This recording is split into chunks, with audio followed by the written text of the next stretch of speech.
So for manuia Samoa, ia o le masina muli nei o nei tausaga lu'olu o 5 ma lona asu se fulu ma le ono. A o le nei wa tātou whaasalau tūsau atu nei tōna i mato. Le no fuanga lo whapena o na whaatautai ai ia le whono uso le atu nuu. Le Multipurpose Hall i tōna i mato nei pe on tōtanga i mai o le nāua mata o na ngā solo mai ia fionga i sui whaipule. Le ngata ni nao whaurulunga ma tā ngadwenga. Tangata whai ngadwenga le malo. Ia me se fo le mamalu le atu nuu o lo o fia mai moa. Ia ma fia whaafonga fo i tawa no manga. O le whanutanga i le nei a vai aso. Pei ona sila fia i o la fionga le Palemene sa papena o na masi i atu i New Zealand ia wa fo i atonga fitinga o le soifua maloloina ma o lana ulua i fono nei i le fono usu o le atu nuu.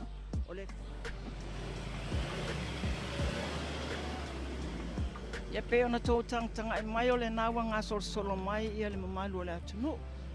Fia mai moina fo i ma fia whaafonga. I tawan manga le whanutanga i le nei aso. Pei ona taua mua o le whono nei e le umi pei o isi whono masani ai ona o le whono muli nei o le nei tausanga. Ia pei ona tau tanga mai le nawa ngā solo mai le atu nuu ia le whaiolo wa ai atu. Ia olo iei nisi o lo la e ina ia le sulu lanu mumu ia mo i lava o le malu le malo la tau leo lo ngafa ma le puipuinga o no fuanga whapene e tau au fia i le Palemene. Ia pei o la tau ia lo whaamalu iai ia le ia ngā ruenga foi a li i malu o le malo. O le whono lawa ia o le Faleata e talina a matai ia le whanutanga mea tai John foi ia. O ani mata upo le a whapena o na tangu fia i le Palemene le tai au nei. Ia o lo papena ko ena maua le avanoa sila mai ai lunga le tātou tala mua a YouTube o lo papena ona whaasalau tūsau ina tuai tawa lumanga o le whanutanga o le nei tai au.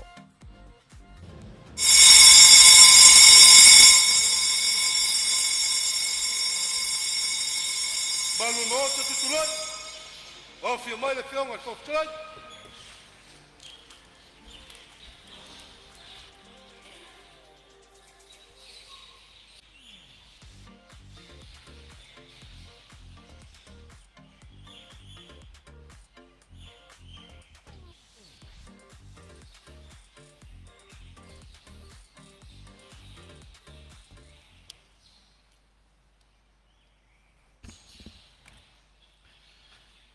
I le suafa paia o le atua o le ona le malosi umalawa.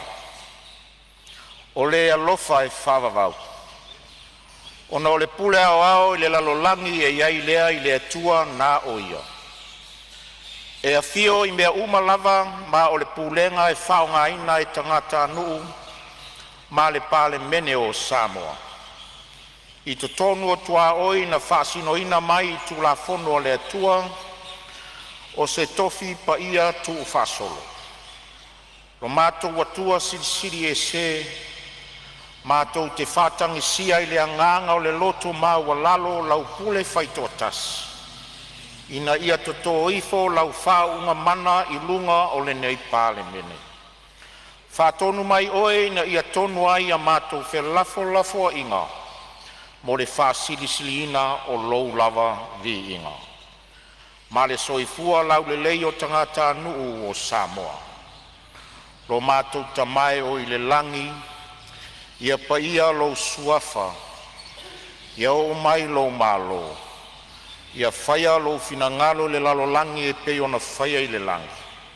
Ia e fua i mai a te i mātou le aso nei o a mātou mea ai e te tau ma le aso. Ia e whamangalo ia te i mātou ia mātou wangasala.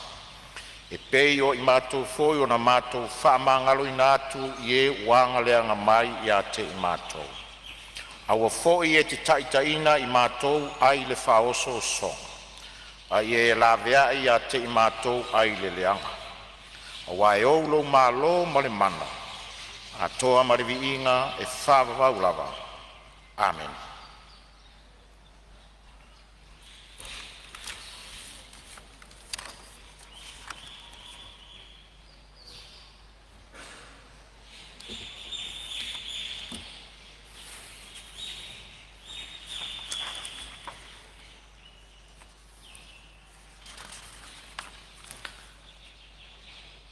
Whaftai, dana mai nai.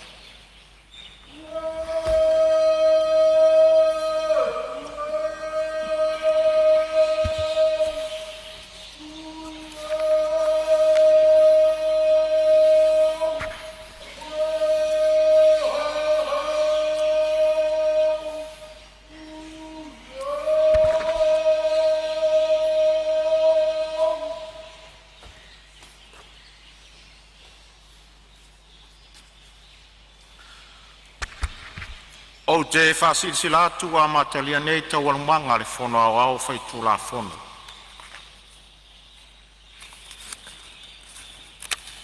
O te toe whatalo whatu pa ia o le Palemene le nei tae au. I le fiola o fionga i le Palemia o le taitai o le balo. A fio min star ka peneta. Whapea fo ia fionga i min star lango lango. Mamalu mai foi le ai tu o le maota. Le fio o le taitai o le tua ngai, ma sui o sfono uma o le tātou Palemene. Ma alor soifua manuia ma le langi e mama. E toe fia fea lava i se upu whawhitai i le tae au o sola ma le whamoe moe, sa o tātou walo whaiva i ai. Ma alor whawhitai pa i o le Palemene, le whaamau popoina o lo tātou mawhitanga te talo. E le aise isi mea e mawai lo tātou so soani. Wana o le atua lava, e mauailu ta mau ainga i le poto, e awanga lima ai lo tātou vala awina. Ma lo whawhitai, o te whawhailo ai atu i le awhio mai o sui o matanga ruenga, whalapo tonga tumaoti o lo tātou malo. Whamalo le usu le nei tae au, i lo utou soifua manuia, ma le langi e mama. Samoa, malau whaafonga tāpua i mai, i o tūlanga wha lupe lupe ina, i o paia wha le tala lelei, o mamalu wha le malo, o usa ma wha ngā wha le anganu. O paia lava ia wā a inga matama, o tama fo i ma a inga. Le usonga tu mua mapule, i tu au ma la taua, a inga i le tai ma le vao whono ti. Tainane fo i le whaafonga tāpua i mai ana i o tātou uso i se sae. Le fio o kovana sili, ma le kovana lutena, ma lo o lua ka peneta. Fio o presidente o le senate, ma senatoa o le maota ma walunga.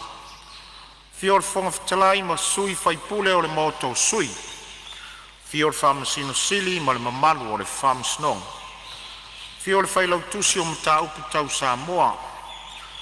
Fio le faipule o le konekeresi o le sui o Amerika Samoa i le konekeresi i Washingtoni. Pa ia lava ia wale a fio whasuanga matama matua, a fio whatui mawhtalainga i toto, ma tau te whatalo whatu i le neitai au fau. Ma lor soifua manuia, ma le langi e mama. Talo sia ia le alofa o le tua, le alo whaiva o le tātou maota i le nei aso. I awalitia mea uma i le taitainga lona nganga. Manuia le usunga fono al Palemene le nei tae au, ia whapea fo i le tapua inga a Samoa. Ma le lenga mai le au le valo. Tusi mo le fonga fitalai. Tusai ma le mtau pe limas fumreiva o le whaavai o le malo tutuatasi o Samoa. O autu ina atu nei le malienga i le fono au au fai tula fono, e na te ilo ina ai le tula fono tau whaofi o whaalia i nei. Tula fono tau whaofi o teuteunga o aia inga ese, ave esea o tu saunoanga o la fonga mo kampani whaavao malo, luafe luas furumalelima. Tu ina atu lo nei lima i le nei aso se furumalelima o Tesema, luafe luas furumalelima. Sainia, tui malea li whano vale toa sualau vile lua, o le au, o le malo. Isi whasisilanga al whongfitalai. Whasisilanga o le awanoa i tutonu o le whono au whaitula whono. O te whasisila atu, mo le silafia e le Palemene, O le aso ono Tesema luafe luas fulmalelima, na o tau lima ina ai le tusi whamaonia o le lipoti, o le whaiunga le whamsnonga mawalunga o le aso lima o Tesema luafe luas fulmalelima. I le tarosanga tau palota o le tumalo palota o sa whatatas. O lea ua wanoa i nele no fo o le tumalo palota o sa whatatasi i to tonu o le Palemene. O le tae o nei, ua mai a whatautoa ai le a fionga le minstar mtanga luenga o puna oa, Faleata, ma le sio manga. E sui tulanga ai le a fionga i a Honorable XVIII fui maono, o le sa tau aveina le no fo sa whatatas, ma le tofi minstar o le mtanga luenga o puna oa, Faleata, ma le sio manga. Saunoanga o maliu.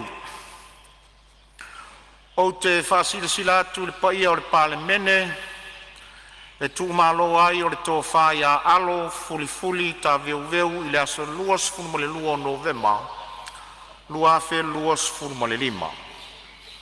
O le tō wha alo, fuli ta veu na filifilia ma whatautō e avea masuyus fono o le Palemene, mo le tūmalo whalala whanga o ano a masasae, i le paia inga lona se furu ma le lima, a le Palemene mai le tausanga lua afe se furu ma le tasi, se ia o le lua afe se furu ma le ono. Sa tō fia foi o ia vea ma minsta lango le mtanga luenga o tupe maua.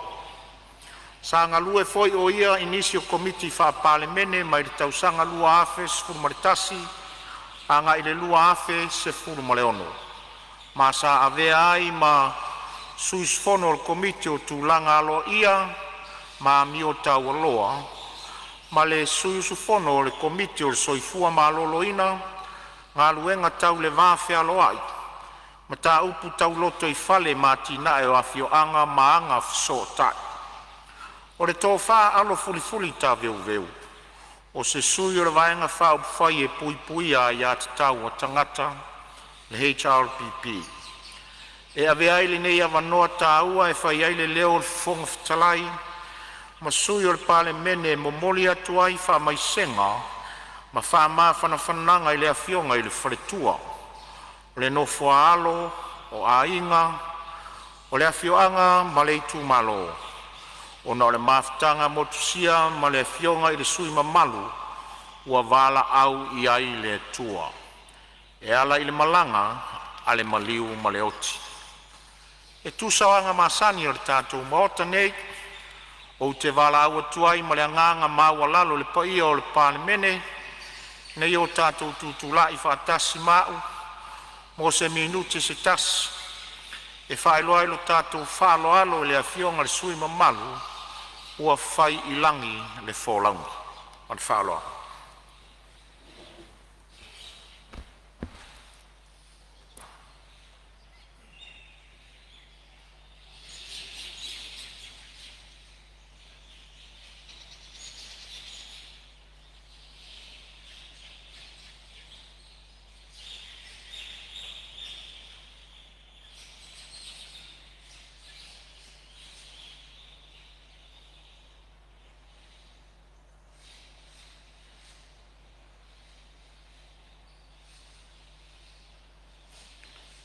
Whaftai, alala mai lalo pai o Palemene.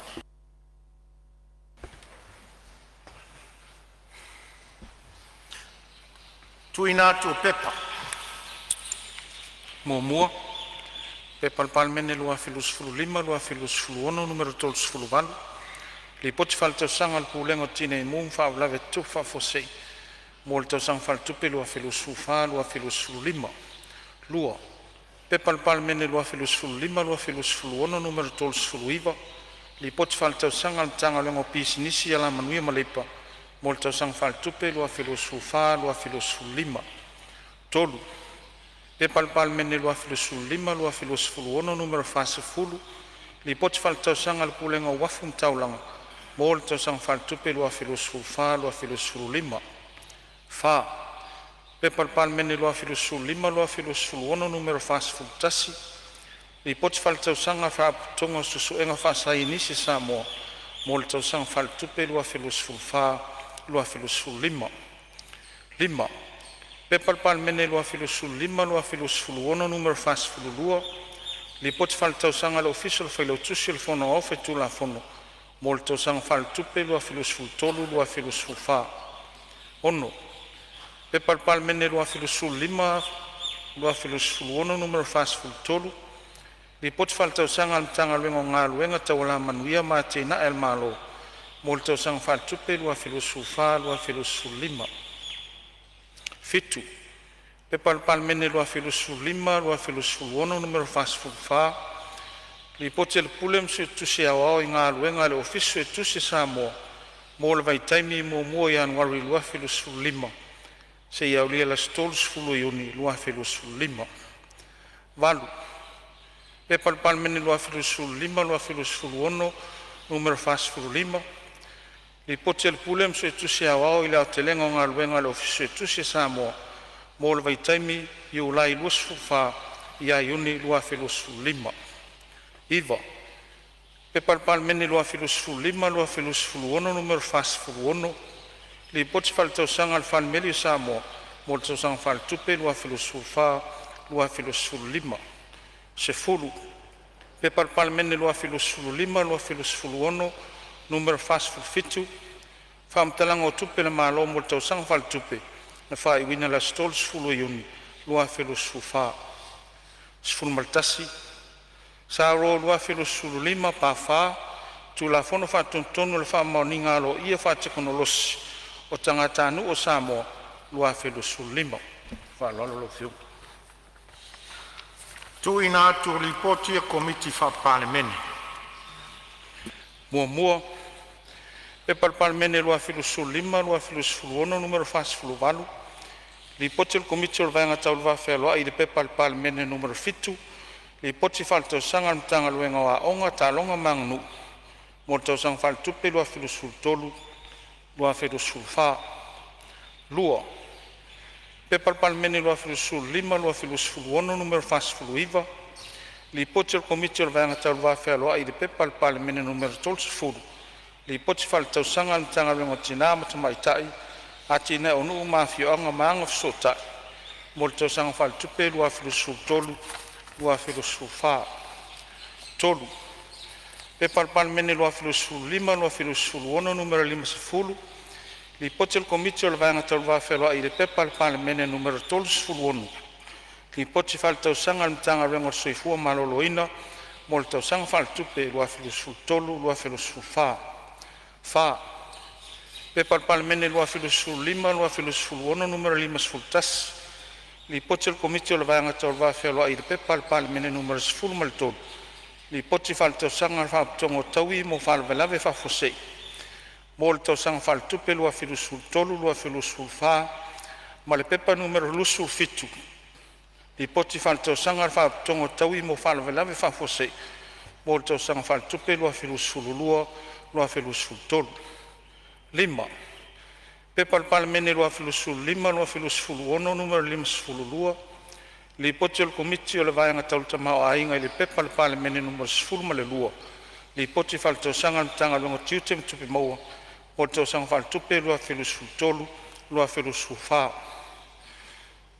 ono pe Palemene 2.5 2.6 numero 53 le poti o le komiti o le vaega tau le tamaoaiga i le pepa numero 10 le poti faletausaga le kampani valele le polensia o loo galulue faapisinisi i lalo le igoa Samoa Airways mo le tausaga faletupe 2.5 2.10 ma le pepa numero 10 ma le 5 le poti faletausaga le kampani valele le polensia o loo galulue faapisinisi i lalo le igoa Samoa Airways mo le tausaga faletupe 2.10 2.10 ma le pepa numero 10 le poti faletausaga le kampani valele le polensia o loo galulue faapisinisi i lalo le igoa Samoa Airways mo le tausaga faletupe 2.10 2.12 ma le fitu pe Palemene 2.5 2.6 numero 50 ma le fa le poti o le komiti o le vaega tau le tamaoaiga i le pe Palemene numero 2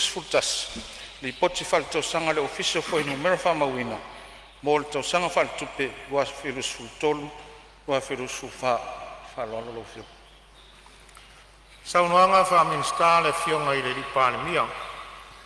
O te tāpā ma le whaaloalo lau fionga i le Palemene mo lau saunoanga wha-minsta.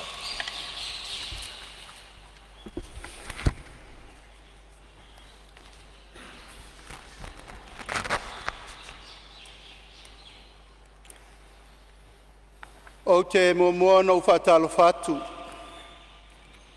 I le paia inga, i le paia ma le mamalu maualunga. O le whono usua Samoa i le nei tai au whau. O le ata o to ia le fiso o maona lau. Au wā o le la au e tino i le toa o lo na malu. No lai Samoa. Tulauna le paia ma le mamalu maualunga o le maota whono i tia whau. Wā le fio la wa fionga i le whafonga whetalai o le wha o le Palemene, o le pā o le maota, o le nofoa e lu fia upu, tō whasaili ma le tō whawhaali e Samoa o wālo na lumana i manuia. Fio lau fionga le sui whonga whetalai, fio lau fionga i le taitai o le tuangai, fio lau fionga i le sao na whapito, tai nane sui mamalu uma o le nai tu o le maota. Fio fionga i sui Palemene, Minista o Kapeneta, ma Minista Langolango. Patu lau foi le tapu ai mai, a wai tu tino whatau ngai le tatou whainga malo. Le fio le fionga i le whamsinsili, le stene o whamsinonga, ali i matamaitai o le whamsinonga Samoa. A pai atu foi le mai mo mai, ma le tapu ai mai a Samoa o ao, Samoa nei matunu mamao. Pa ia whaletala le lei, i so se whata whaitaulanga, a wale atua malona fina ngalo. Ma malu whale atunu, a wale pa ia i ainga ma tapau mwhale Upolu o tō whinga. Pa ia wā inga ma latu tama mo latu ainga. Le usonga atu mo mapule i tu au ma lataua, ainga i le tai ma le vaa o fonti. O paia sa o ia ma paia sa tu fafafa Samoa ele ai sesi na te toe fua ale aleina o paia tu mau mai le amatanga e o lava i le whavavau. E tu mau pe i le tua le viinga le whaftai ma le whamanu o mau ale nei lau taua tātou te wheofo iai mo tātou toe whesila whai i luma o le maota o le tātou atunu. Le whangalo ina fo i le tapo inga tātou uso le motu sae o leu mai ana e whalupe. La ua whionga le whongwhtalai la leto e asa leo ngā sami wa umanasa. Hei manatu o se lau le lei, le nei, wa utula iai le ava ma le whaloala. Wa atoa i le so, le se fulu tolu vai aso. Talu o na filfilia le whainga malo. O le whātua tua i le atua Samoa tasi, e tau ave le atunu. Sfurtolu fo i vai aso, talu o na pāpatiso tātou uma le whāunga na tātou iai whātasi. Sa moli mauai Samoa atoa i o na vaenga ese. A wā le whaamania ina o le tātou no fo inga o le nei lima tau sanga. Pei lava o le whaata ma tatu le to'o ma tepa. A wā e mau le puao. E ma vai aso le lupe. Te a fo i le taimi ma mena tutu puai. A le vi inga e wha fo i le tua. O tātou toi whei loa i le nei tai manuia. Sa o tu o le tunu mo le balu vai aso. Ona o le sa ilinga malosi a wā le soifua maloloina. Vi ia i le tua, i lona alofa, ma lona angalelei, tu mau. O lea ua tātou toi whesila whai i luma onu, ai le o tuonu. O mana tuai le nganga whaalalo, ma le nganga lo ia, a wa fionga le fonga ftalai, ma le Palemene, whao ngā le nei awa noa tāua e momoli a tuai lo ua nganga whaaftai tele. O no autou whaivalo filima sa autou whiangai ai, i le lufi ina o le tātou talo le tupe, whangai o iai le Palemene, ma le malo, i le nei tausanga, ma le tausang fau. O awhi tā sa autou whiangai ai, tō whawhaali, tō whamau, tō whapoto, ma le tō whasaili. Ia vi ia le tua i mea uma. O li ai lau nganga whawhtai tele le ta ia i whale, le whainga malo. Lau whionga i sui Palemia, minister o kapeneta, minister langolango, ua tau lau o le whamoe moe. I tala whasolopito o whainga malo a Samoa. O le taimi mua lea, o le sau wha iai se taitai o le malo i se lufi ina o se tala le tupe. Ae tau ave sui Palemia, o le lasi o le kapeneta, ma le whainga malo le tala le tupe. I ia le tua, o i e moni e le upo le atunu, e le o tuua i atama Samoa. E le one tangata fo i le atunu. A wai tele la au le vao, a wai loa la au a ngā. Tala wha solo pito fo i o le Palemene. O le urua i tala o le tupe le nei na pito i sili o na puu lo na tala noina. Sa au se e whatua ngalu. Ma au sau whai le no fōa le au tāpuai e pe una tāpuai Samoa. Po mai le whala i atunu ma mao ma ta talo leo leoa. Ina ia manuia o tō whaiva. Vi ia le tua, whawhetai lo na lofa, ua au tā wheloa le tātou paketi no tō lauriliu. No tō wha iai, a wale wha moe i whangai oi le tātou malo. Po whea naanga iai tū langa o le sairinga ngase sa au whenga iei. Ai vi ia le tua i lo na lofa ma lo nanga le lei. Sa wha au lo tātou tō whinga, e pei o na tātou tau tō iai, a wā le nei no fo inga. Moli ai le nganga whaftai tele, e whai titia, whalemai au kilani mi rol moa sa o te oto ai, mo le balu vai aso. Sa o lato pui ai, ma vavai tūlanga uma mo le whafoisia o lo manosi, ali me tamai tai fo mai. Iei fo inisi o alo le tunu, le ma whai o na whai titia le nganga o le whaftai. Mo moli atu fo i le nganga whaftai tele sa moa i lau tau talo, ma lau tau tapo i atu. I le uru Faleatu, ma le uru Fafo atu, o le paia, ma le mamalu lau whainga ulenga tutofi e le tua. Sa auto wasia o i Falemai, so se fata whaitau langa, ma so se tō vine, sa auto wafifio atu. Ma avatu upu wha mawhana whana, ma upu wha la i au. Whaftai tele. Mumoli atu fo i le nganga whaftai, sa moa atoa, ta pau mainga, ka lo polo to finga, polo mangafa, ma e na lolo fatu. A wale sairinga malosi. Mori foi le nganga whaftai tele le tapo inga, al tatou Palemene. O to uma, sa o to ta talo mal whamaon, ia o to tu la ia tu tai aone. E ei foi fe au fatinga. E ei fo i fe au tawemu. E ei fo i ma fe au whaaluma no o atu. Au ia me uma, ua whale le tua le manatu. O le tū tāua, sira mai le atunu, le ua utoi fo i mai tau ave lo wala wina a wā Samoa.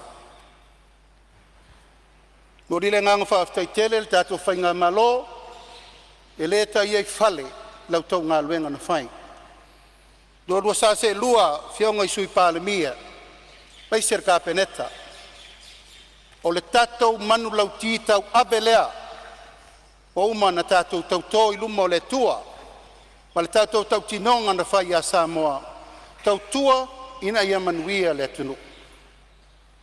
Mo le atua i le nganga whaftai tele. Whaftai foi o fionga le whailautusi o le fono, ma le sui whailautusi, ma le tatou ofisa o le fono.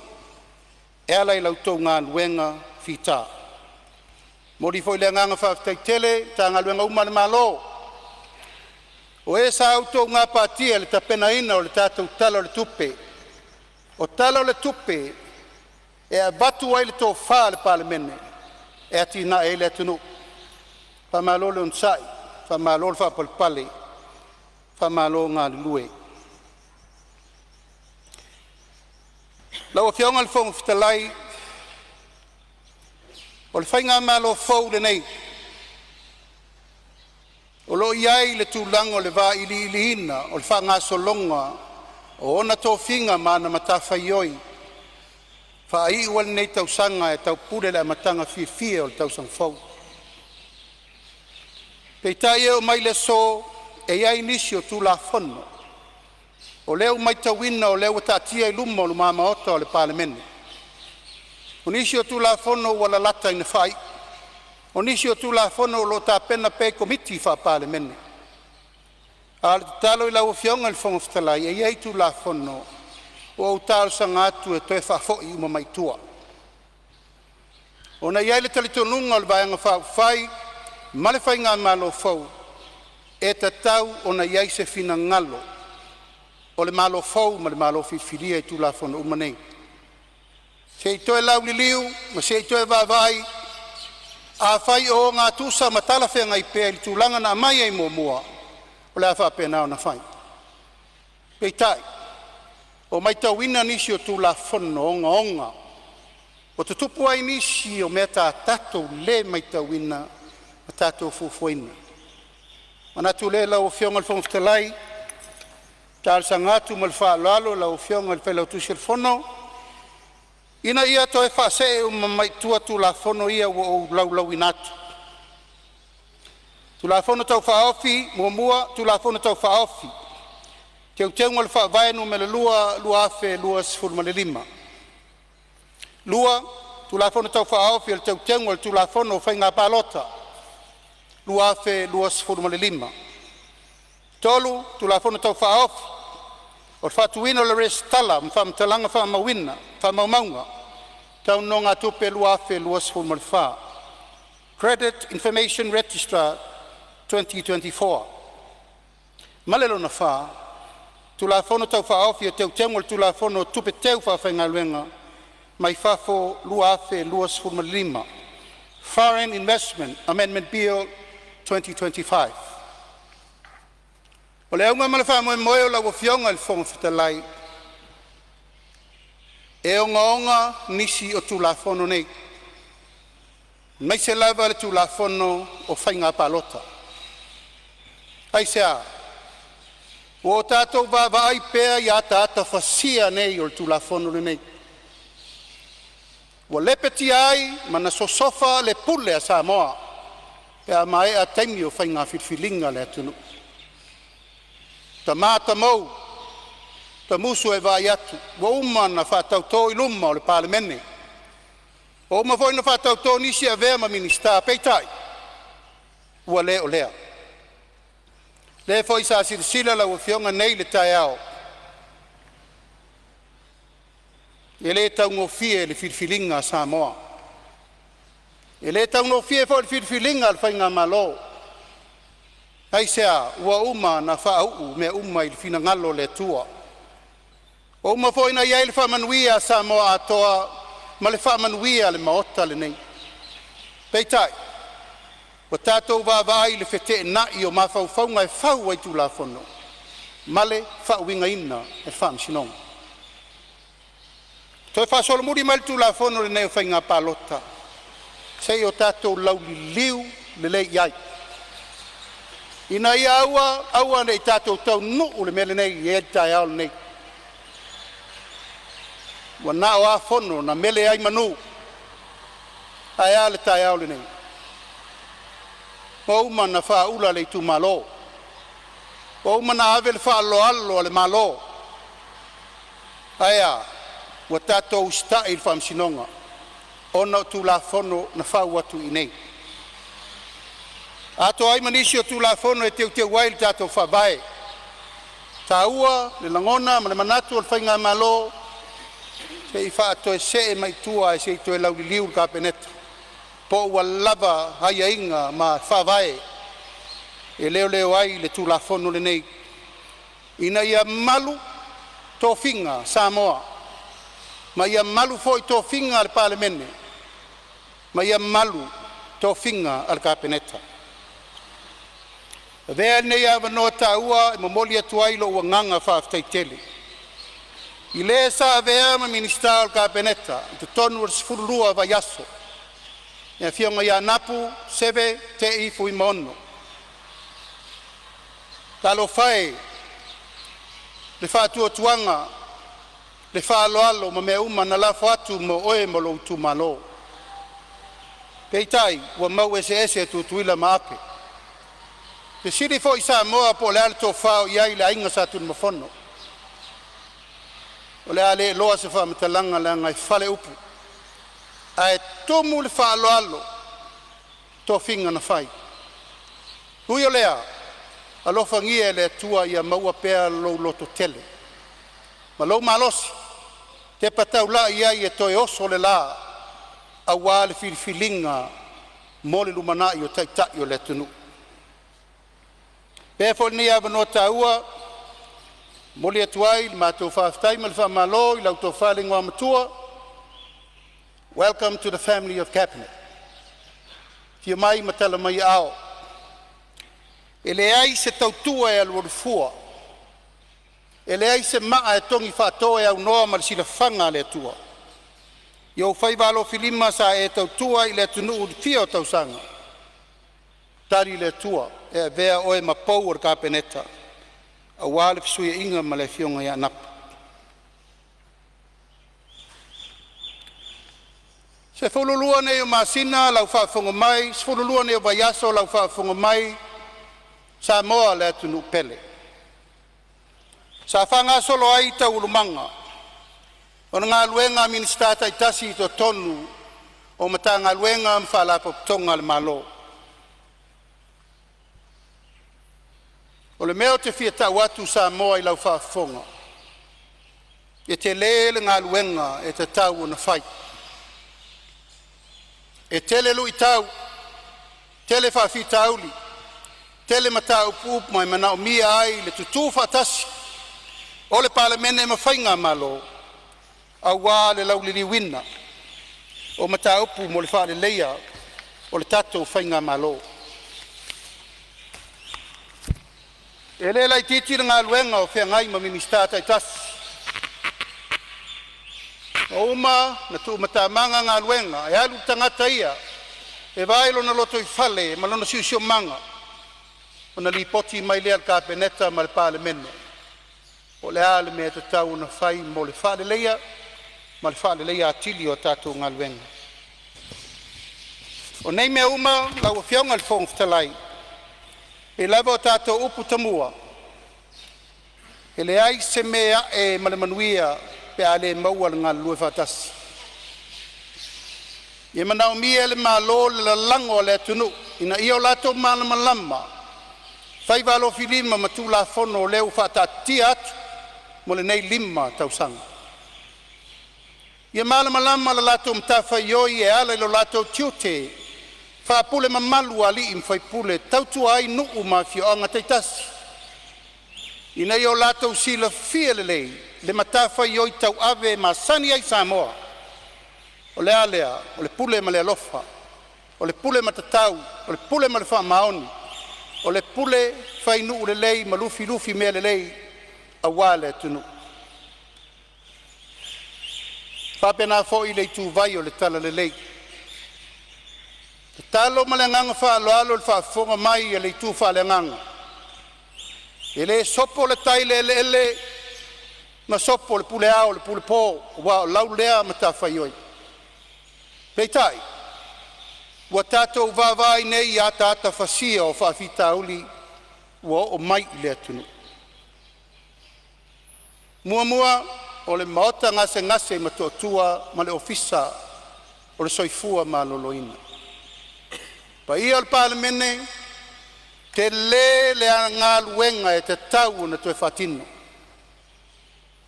Ai sea, o tātou vai le whaasolo le maari liu o le atunu. Whano le atunu. Ma tātou vāvai I le ave o tātou tangata e kong whiki mai whafo. Ai sea, wale malu le tātou mota ngase.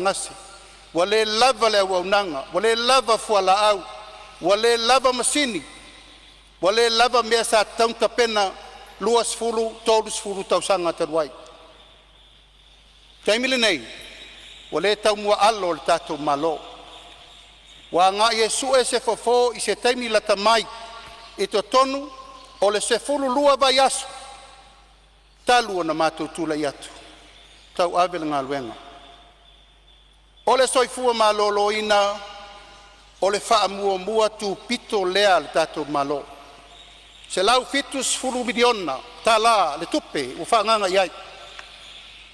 Peitai, te le ngā luenga, te tau na toi mati, toi whātulanga, ma whātonu, ina ia fo ia whaafitauli umanei o whea ngai ma le whainga malo.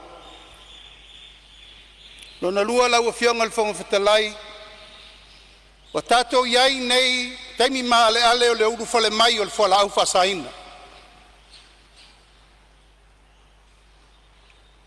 Palemene e matautia. E matautia le onga, le mea wa tātou wo iai le awhianga o le atunu I whala au whasaina. Pai ason te nei no usaini e le pepa e wha upenga leo. Ini suenga se ono fitu na whai. Pi poti no mai e matautia. E matautia le loloto le mea ua o iai le whala au whasaina I le atunu. Wa uru fale ia inga, ta māti nā whanau, ta maiti a onga, ma to tonu le ainga. I li poti wa mai le ofisa o whaamsinonga, afe lua se lau, tangata ua whale tonu ma whawhau. A tūlanga I le awhianga, talo whae, ua whai ai ma le whaso koma ma le whakomolo, ua whai ai ma whale taritane, ma wo ai tūlanga uma, so se taimi e alu ai se o se whainga, e mau atu ai ma whanau teine la iti tonu whale o la tōnei. O le mea sili na whanonoa. E iai ma fianga, o e o lo whainga luenga le malo. O le lo loto le nā, o le whaafita auli o leo wa tato iai. Leo tau mwhai atu nei, ofisa leo e tau whaatulanga. Muli nei, 7 miliona le tau o leisi mena mai lua aso te luai. Oba male miliona le mena mau male valele. E su e atu. E le ai ni me whainga luenga le tiute va ai ai me ia. Ni ngā luenga le nei. Ka tau na whaatino sfulu, tolu sfulu tau sanga te luai. Le lau sau nei le mea mal whaafita auri le nei. Ua olo pala ina ai le tātou atunu. Ua sāwa vali mai lava ua pū lea la tau whaafita auri. Ua whaatonu le official tiute. La tau te au maia uma masini ese e whai ai me nei. Ua awe fol whaatonunga malosi leo ma tiute ia o tau mataala. I le tūlanga leo o tātou iai. O se whaafita auli onga, lea o tau nuu iai le tātou atunu. Ai peo no whai atu. Mea nei, sa tatau na whaatino, I le se fulu, luas fulu tau sanga taruai. Se manuea, e le toi whaia ngai ngoinga le whaia le teimini nei. O ai leo e whea ngai ma mene, o alo ma whanau le atunu ua wha upenga. Ai sea, pau leo le ala e sefe ele lato soifua. O le whaafsa ngai mai lato ne wat ki liva, Pe o kiri vanga le suka le lau fasaina. E mau atu ta vale tumu I fanga. Tumu I fa lau fasaina ma mea SS. Pa ia lau fionga le fongitalai ma le Palemene. O se matafa yo onga matanga au leanga. Wa o mai le tatou atunu. Ia so nafi. Ta matou feilo iai, sui nuu, sui tina umo nuu I Samoa. Male tatalo. La lango mai le wha moe o le lawe ino Samoa I fola au fasaina. O le talitonunga whaavae lea o le Palemene. Tātou na tofi mai le pule mamalu ali in whai pule. O loo iai le talitonunga o le malua papa leo Samoa. O loo a fion papa au I tu malo lima su tasi tai toa tasi umo le tunu. Pei tai, wa tātou wa ai nei. Ia tāta fasia o le me le tupu le taulanga e le mawhai e leo leo. Na o lātou o na fo ian tāu pule nei. Tāpena ai le tātou whai ngā malo. I le tulafono o pule onu, Village Fono Act. O le amatuata pena fo I le nei tulafono. E ave le malo si anga le pule mamalu ali I mawhai pule. E ta pena ai le o popo ma le malu pui pui o le atunu nei ma le lumanai. Whasolo ai ai ngauma. Tulanga o le au whai ngā luenga le malo. E o lava I mamalu le malo. Ina ia whai a uma suenga. Aua ne iai sesi e whai ngā luenga. E lua ngia le mawhau ma le langona. I whala au whasaina. E o fo I tātou Palemene. E o whionga le fongitalai. O la whatulanga le aso e whai umai test mu mo tātou le Palemene. I le tūlanga tāla whengai. Ia vai mai le atunu e taula mua ia tātou le puipuinga le mene usau. Ma whau I folava, loutou paia ma loutou mamalu. Ia te oe, ma loutou lua, ma lau whanau. Na e sila le ia afianga wae le whatasi pēo tau whanau mautou. E le te meo ia onga, e foi me wheo iai. E iai leo le talitonunga o le malo si anga e te tau o na whaatino. Tauna li poi whatasi e le tātou Palemene. O inei e whawai tulafono, mo mea onga e tūlai mai e pui ai le saunga le mua le tunu. O le tātou wati nae, lau a whionga le fongitalai, I ia le tua. O lo iai pēla na whamanuianga e ui na uti ma wau maa o le tātou le tango lima, whātua sasusa inisi atunu o le lalolangi. A o lo iai pēla e au whasoa le tua mo Samoa. A e ala nā toa o le tātou lufi mea le lei ma le whamaoni. Pei lava upu e masani o nau tautalai, ua mawai aso ia. Ta au lo mea le malo se o me whaitele.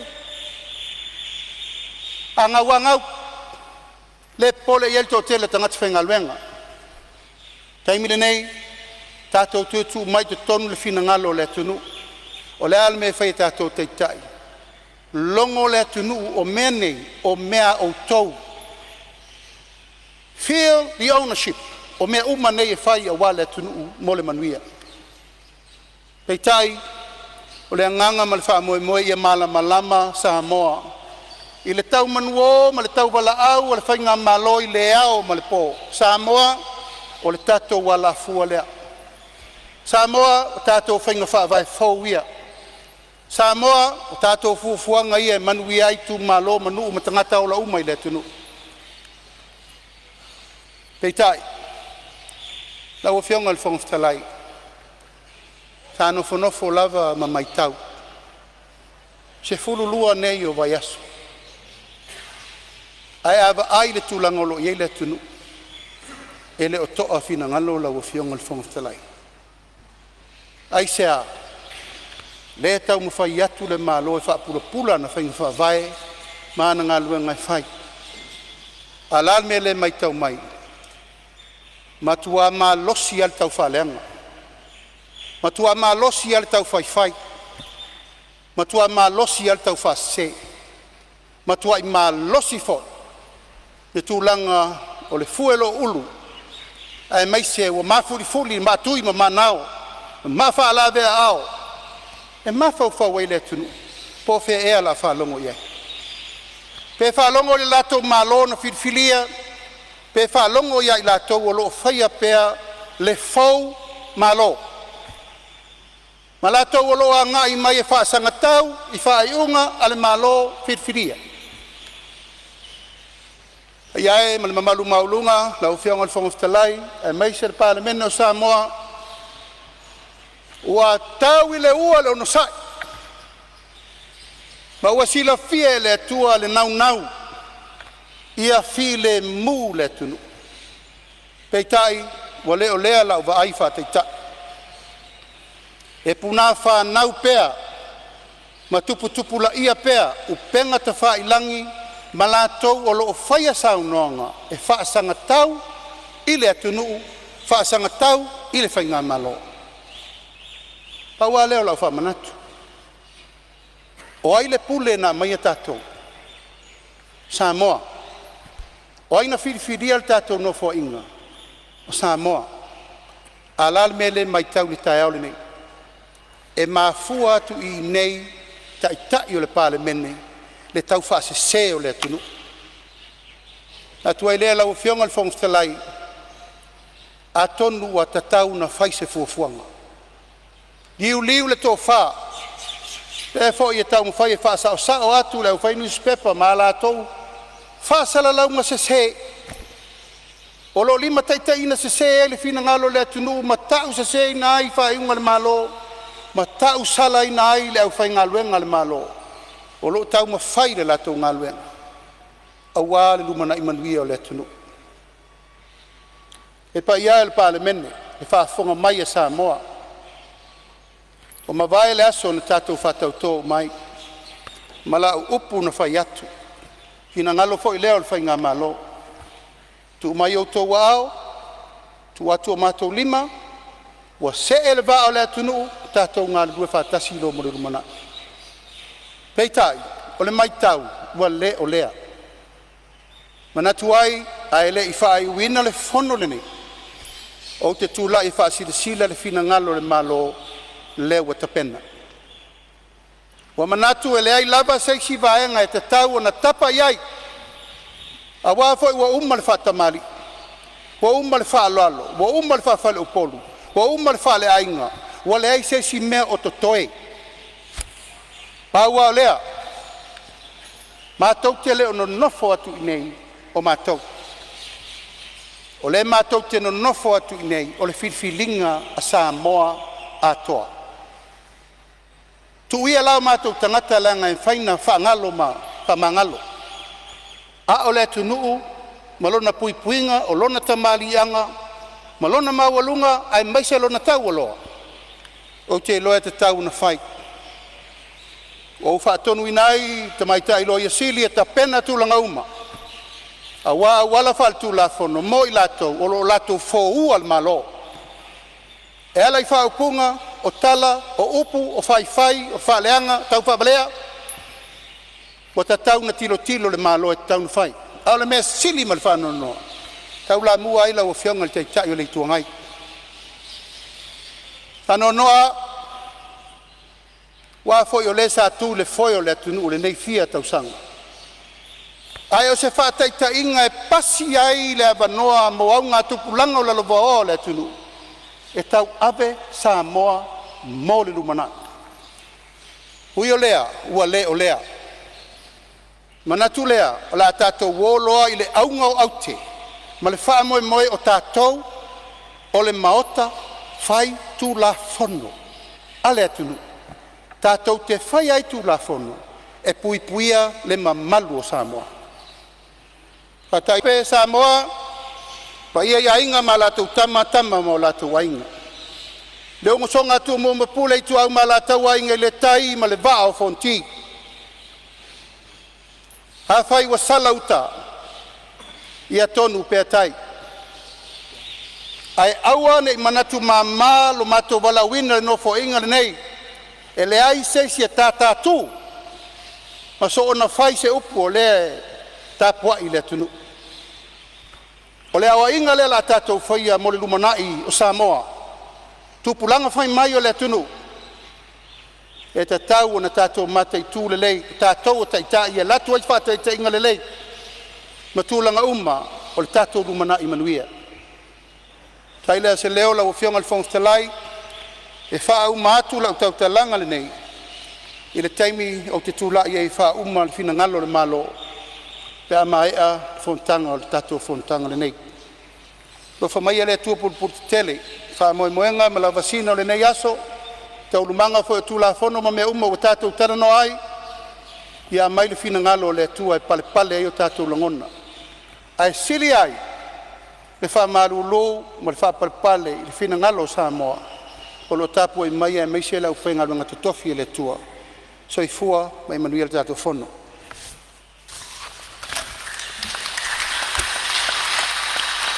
Aro whaftai. Sauno, ia sai tūlai mai lo fionga i le sui panmi o lo mai tau atu o lo tūlai mai lo fionga. Whaftai, au whionga whongtalai. Ia, atunu leua whonga le mauta. Saunoanga, mātango whie. O le whionga le teitai o le malo. O le whionga le li Palemene. Le tūlai e le nganga e tumu le whaloalo. O whionga whongtalai. Ma tu le lafo. Nei e whatatea i le laulaua whono le saunoanga whamin sta le whionga le li Palemene.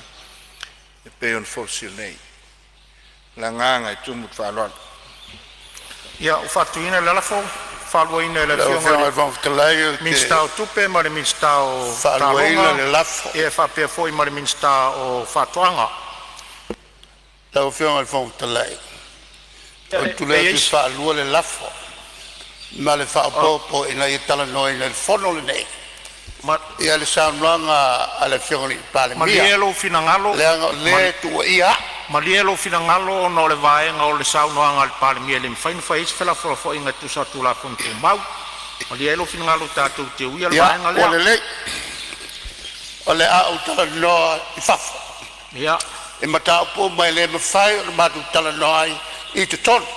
Ia, ma lielo finangalo tula funtu mau le uta ua atua ia te oe le mwhaina whaisi whela whorafo inga e saunoanga whamin sta le whionga le li Palemene.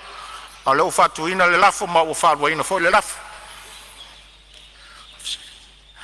La tuatu sili mo le lafo o e ufinangalo ia i le lafo fatuina mo le fatateina o saunoanga fa minsta le whionga le li Palemene laulau a fono sauno ma le ioi. Au ese le ai ma ua manu malo le ioi. Ngā luenga o le aso tau le malo fai tau ngā tula fono tau whaofi.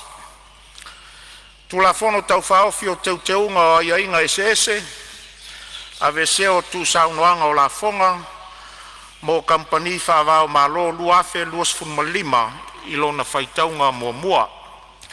O te tāpala o whionga min stau tupe mo lau saunoanga. Whaftai lau whionga le whongwhitalai. Lau whionga le whongwhitalai o te whaatu le lafo. Ina ia whaitau ina nei le tū la whono tau whaauwhi o teu teunga o aia inga ese. Ave sea tu saunoanga o la fonga mo kampani whaavao malo lua o lua lima i lona whaitaunga mua.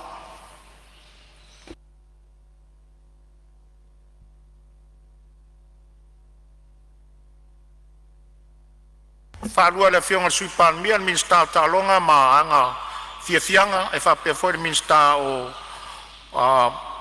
whamasnonga ma le minsta o whatoanga.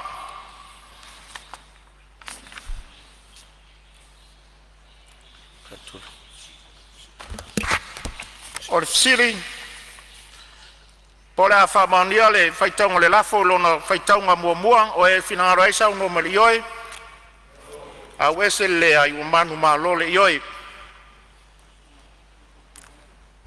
Stula fono te te wai tula fono ese ne ia vese ai whainga whakatoa tau la fonga o tui nātui company whaama malo restalaina ili pūlenga o tupe whaama malo Samoa.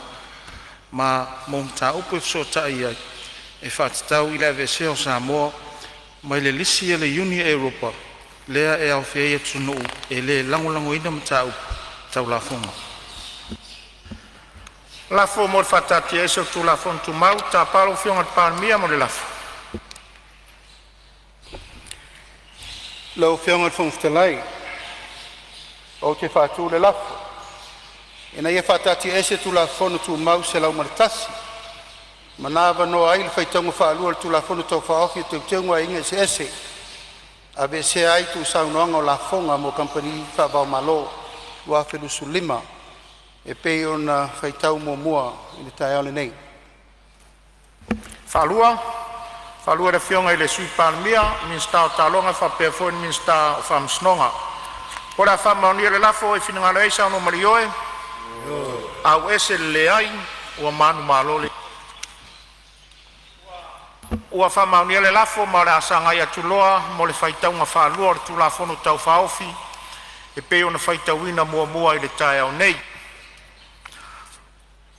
Tulafono tau whaofi o teuteunga ia inga ese, a veseo tu saunoanga o la fonga mo kampani whawa malo lua fe lua sfulmale lima, whaitaunga wha lua ta palo whionga le minsta o tupe.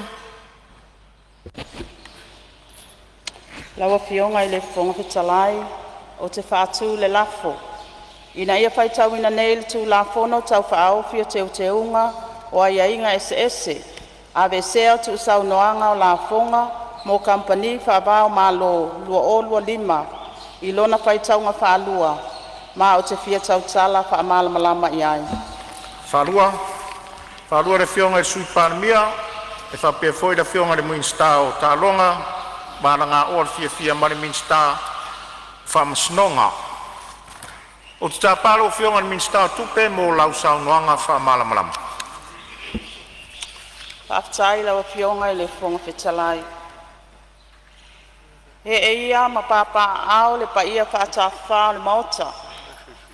O le whono whaitu la whono o Samoa. Le whio lawa whionga I le whonga whitalai. Lawa whionga I le Palemene. Le sui Palemene ma minista o kapeneta. Ai mai se po I sau whainga o minista langolango. Le whio lawa whionga taitai o le tuangai. Ai mai se sui mamalo le Palemene o Samoa. Whapea le tapua inga Samoa. O le vi inga ma le whaftai le atua, wa momoli mai lo o tau soifua ma so mato wola I le nei asu. Ma lo le soifua ma lange mama. O le ala le tula I le nei tae au, e fola si atu le tula fono tau whaaufi, wa taatia nei le maota le tula fono tau whaofi o teuteunga ese, e winga I le ave esea o aiainga, o le titongi ina o la fonga, a kampani whaabao malo, a le sifa lua o lua lima. O le aunga ma le whaamoe autu o le nei tula fono tau whaofi, o le ave esea lea o le ingoa o Samoa, mai le lisi uliuli, a le Unia Europa, po le European Union Blacklist. E le nāma le laina, ua walu nei tausanga, o iai Samoa I le nei lisi uliuli. Ma le tūla fono o tatia nei luma o le maota, o le taunu unga o ngā luenga, sa whatino mai tausanga o tuanai. Talu o na lisi ina Samoa ia Tesema, I le tausanga, lua o tasifitu.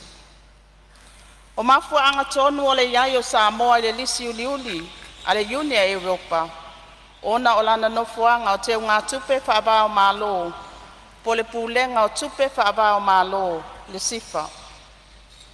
O manatu o le Unia Europa, nā fuai o na lisina Samoa, ona o lo iai vaenga o lo whaapito ai whaamanianga tau la fonga, o lo o maua kampani whaabao malo, o lo o le stala I le sifa, mai pisinisi o lo whakoina I te tonu lava o Samoa. A o le iau tala ina atu vaenga o le nei tū la fono, e mua o na whaailoa ngā luenga mai aea. Sa whaatino, wa tau nuu iai le tū la fono tau whaofi, wa folasia atu nei. E lei whai ngōwhia le ngā luenga, na whea ngai ma le komiti ngā lulue filfilia, sa taitaina el pūlenga o tupe whaavao malo po le sifa, Patasi ai ma le matanga luenga le vai fafo, le matanga luenga o tupe maua, le ofisa le lo yesili, ma le matanga luenga o pisinisi a la manuia malepa, ma le matanga luenga o tupe. E tele whaatala noanga sa whaia ma kampani tau si mawaenga, o loo au maia kampani whaavao malo i tutono Samoa, i le nei mata upu. Sa whaia po isu enga wa afianga, o le abe e sea mai le lisi uliuli, i le whaawa wina o le sifa. Ai le ngata i lea, po a whaatinonga sa whaia isi atunuu, o loo foina nei tu a inga pisinisi, ua mawhai ai o na whaamalieina le abe e sea mai le lisi a le iu. Sa ta pāwha ili so soani o to mai whaapitoa i nei tu a inga pisinisi whaavao malo.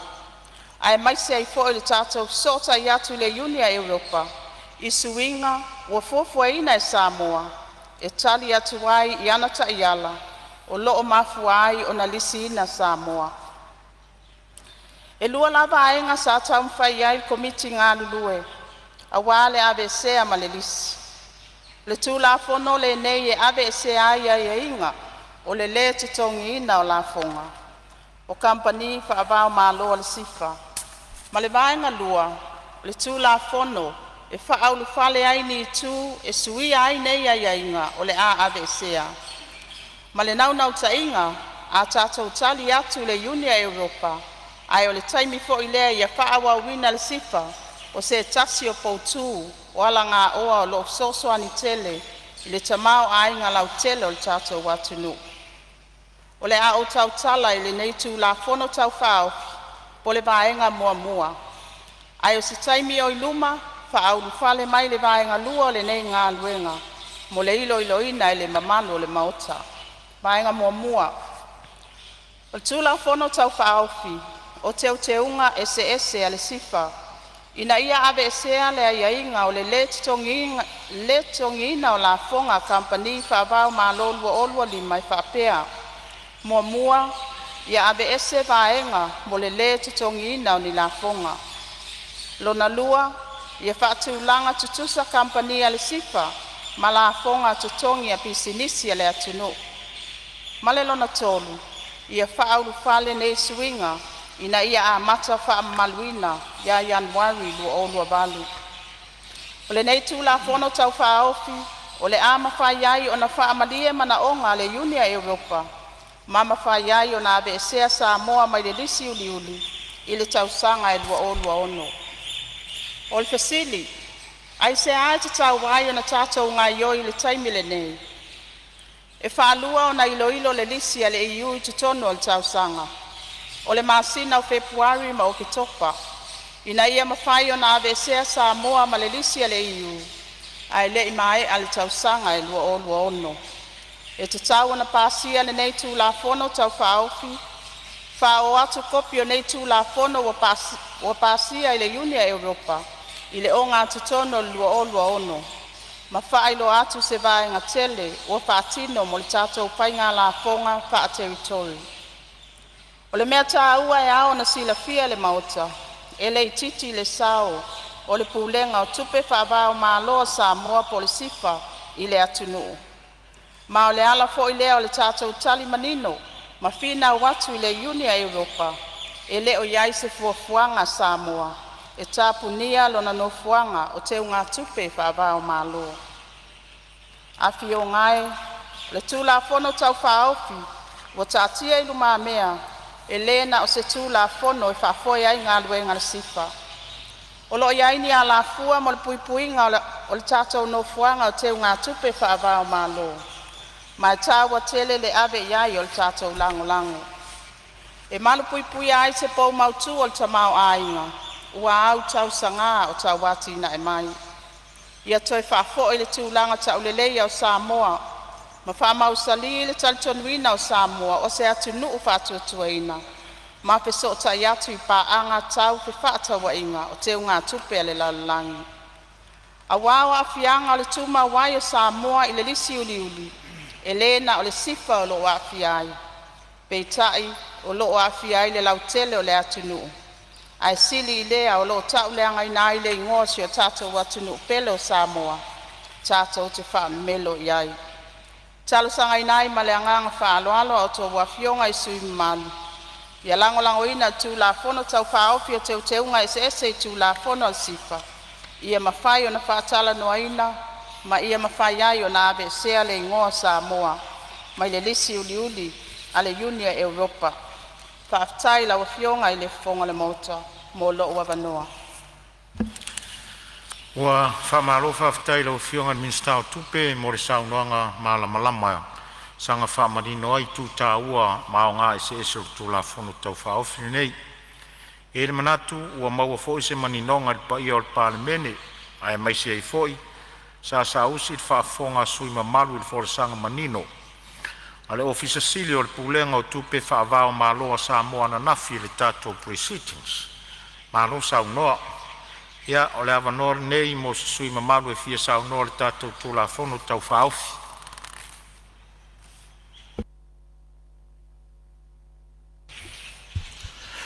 Lo whionga tō mawhitalai.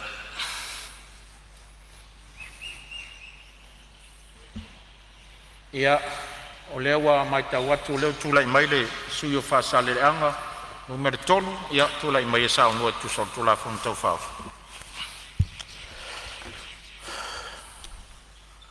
Whaatetele lau whionga le whaatalai mo lo wanoa. A le tu atu whamatanga tu la whono e hafo ele vi inga le tua. Tato li amal nei tai a whou. Mana ia fo ele whi au wale. Tai a whauninga nei tai au. Ili ala upumoni maleola. Hape nao na lima tai nei tato ngalwenga. Tai foi wa tatu wheloa I malawa whionga ili I Palemene. Foi sia lo malosi. Tatu toi mafuta ili nei fontanga. Foi o atu ni pa ia malo kapineta. Ni sano lango. Whiolo whionga tai le tuangai. Sui tai. E se foi lo whionga sao papito. E meti le malu oli. Sui malu le Palemene. Tuna te sua matalanga nga ia tu le tu la fono e whion pata oto mai. O me moni e sa fai foi nai su e ngala iti manga ia tuai il taua tele o le tautua a le sifa I le tatua tunu. Tele rona ngā.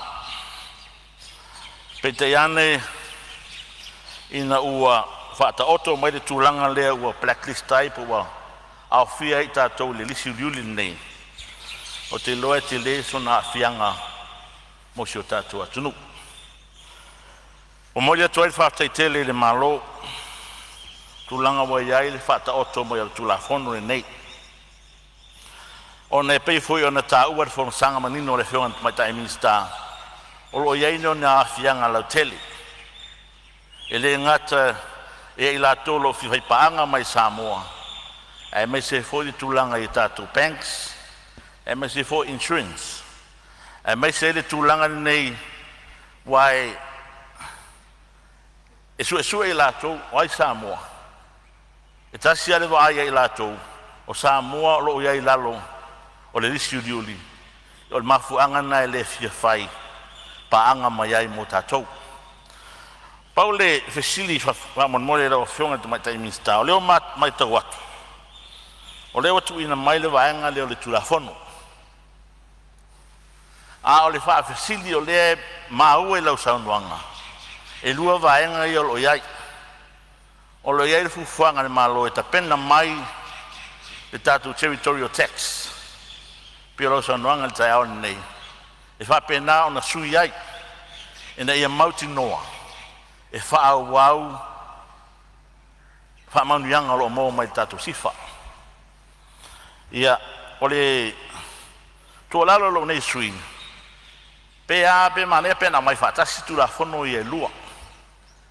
Wa o le ne nama le laina. A pasi tu la whono lea o lo whata oto mai le so. O inga lato e foi. E ilo le vaenga lea, lisi vaenga lea tu la whono. A pe nana wha ioi mai, wha ngai ioi mai matanga ruinga te pe maua. A iai se vanoi mai whatasi ai. Ia ona mata ngō fie la ia lea. Ia whai ngō fie ona me I luma e vaenga lea.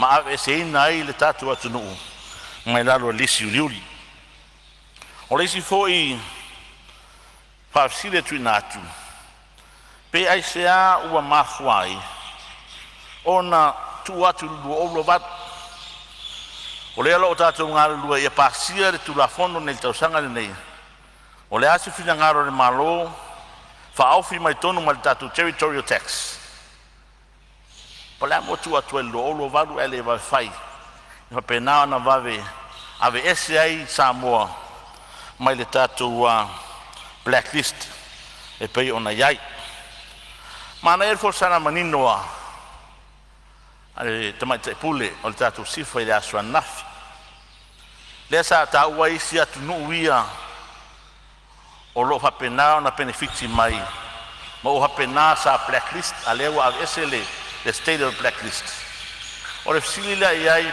i fufuanga arua mamao pe on tāua le atu nuu lea il termine ia Samoa o lana income tax e lua suma le 50% o le tele o isi atu nuu ia o la whapenao na whaamanuia iai ma ave iai ia partnershipa atu nuu ia mai whawhai mai se lawe tono Asia e lua 50% le ato income tax leo lo iai ia po ese fufuanga le tatu malo whapenao na match o le winga o le whamatalanga e tau na competitive tatu incentives ina ia mawhai ai ona whaawa winga tatu whainga paanga ia mare vaenga rea mai whafo ia ona itua lalo na o whionga whungtalai tui nātu lungore mai tai minsta ai matanga o fie ma le leile vaenga rea o le tulafono ia whapena ona ave ese i Samoa mai le blacklist o le whai mai tau atu fosanga la o whionga Tesema lu o tasi fitu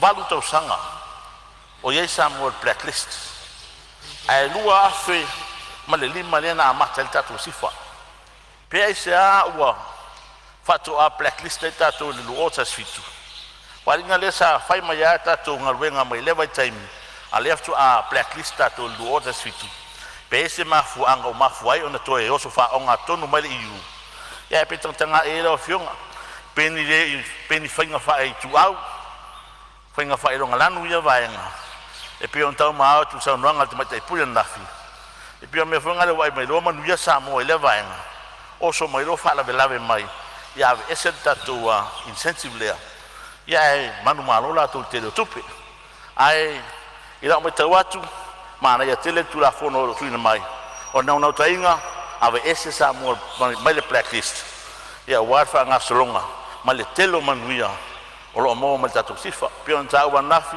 ele ai se fa la tonga tau talonga ele o manuia inga wenga tatu sifa e mai lang ina no ne sui mara nga fa la fa tailo fa talai moro no a rosa no lo fionga sui malu fa sale anga ton ia talu ai o tatu tau nu mai fo tatu malu longa masane taiao le leo te fasi silatu la fata tia ese nga wenga masani mot ola na malu longa masani o le taiao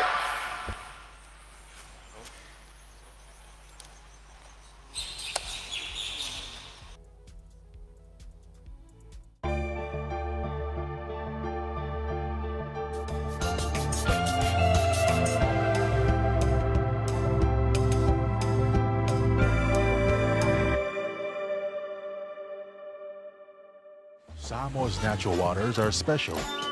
Something goes in there, comes out different. Natural Samoa water, the taste of nature in a bottle. Skipper tuna is the healthier choice for you. It's nutritious tuna flakes, packed in easy open cans. Get hooked on the great taste of Skipper tuna today.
O te whasisilatu o toi amatalia nei taurumanga le whono au whaitu la whono. E whatati ese taurumanga mo le malolonga, ua mae al saunuanga le sus whono mo whasale le anga toru, le tatu tu la whono tau whaofi. Ai o lo tu lai mai le sus whono mo Faleata toru mo se avanoa e sauno ai. Ai lei tu inatu le avanoa le sui mamalu. O te whautua ina pea le maota, ina ia alolofa, tausi pea le file mu ma le tau aloa o le tātou Palemene. Whaaleo pea le whanau noa le fonga fitalai, ona o la fonga i le fionga le taitai o le tuangai i le Palemia. Le taimi o mai a whaatatia e se ina ai a tātou tau anumanga mo le malolonga.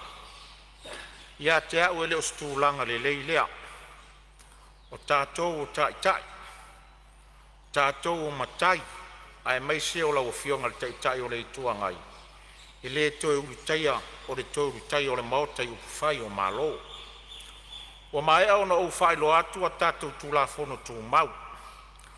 O lea o wha maonia le lafo e whataati aile sau noanga wha minstar Palemia i le lau a whono.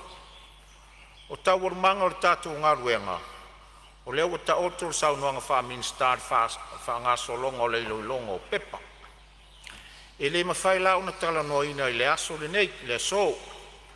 E alu lava le tātou ngā ruenga le wha ngā solonga o ngā ruenga o whautuanga ma le wha tūlanga ina o le pepa o ngā ruenga o le nei aso.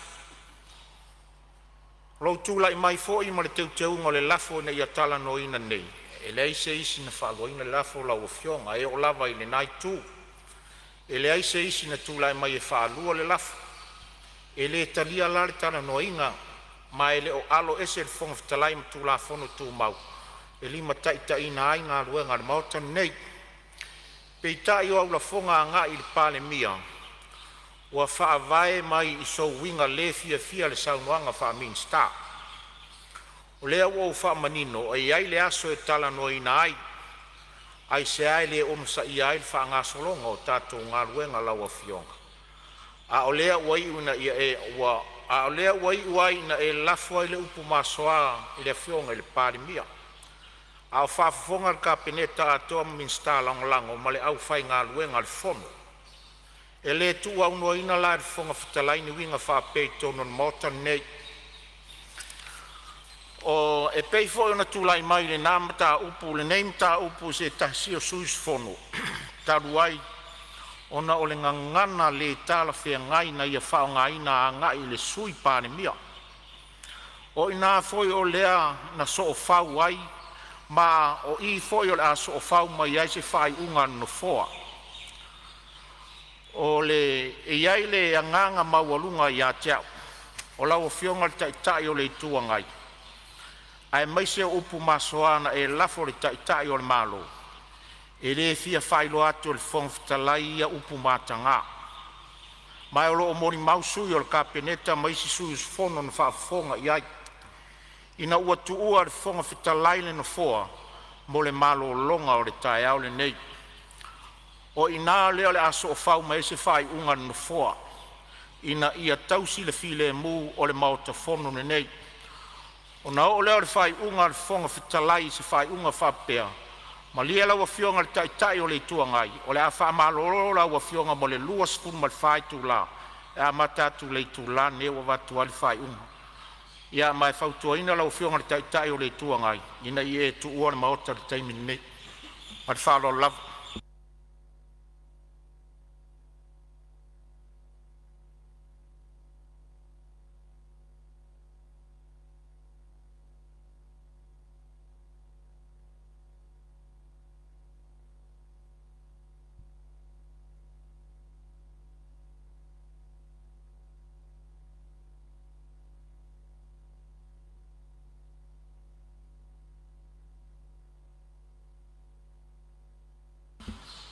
E whaatatia ese a tātou ngā ruenga lo tūlai mai le sus fono Faleata tolu.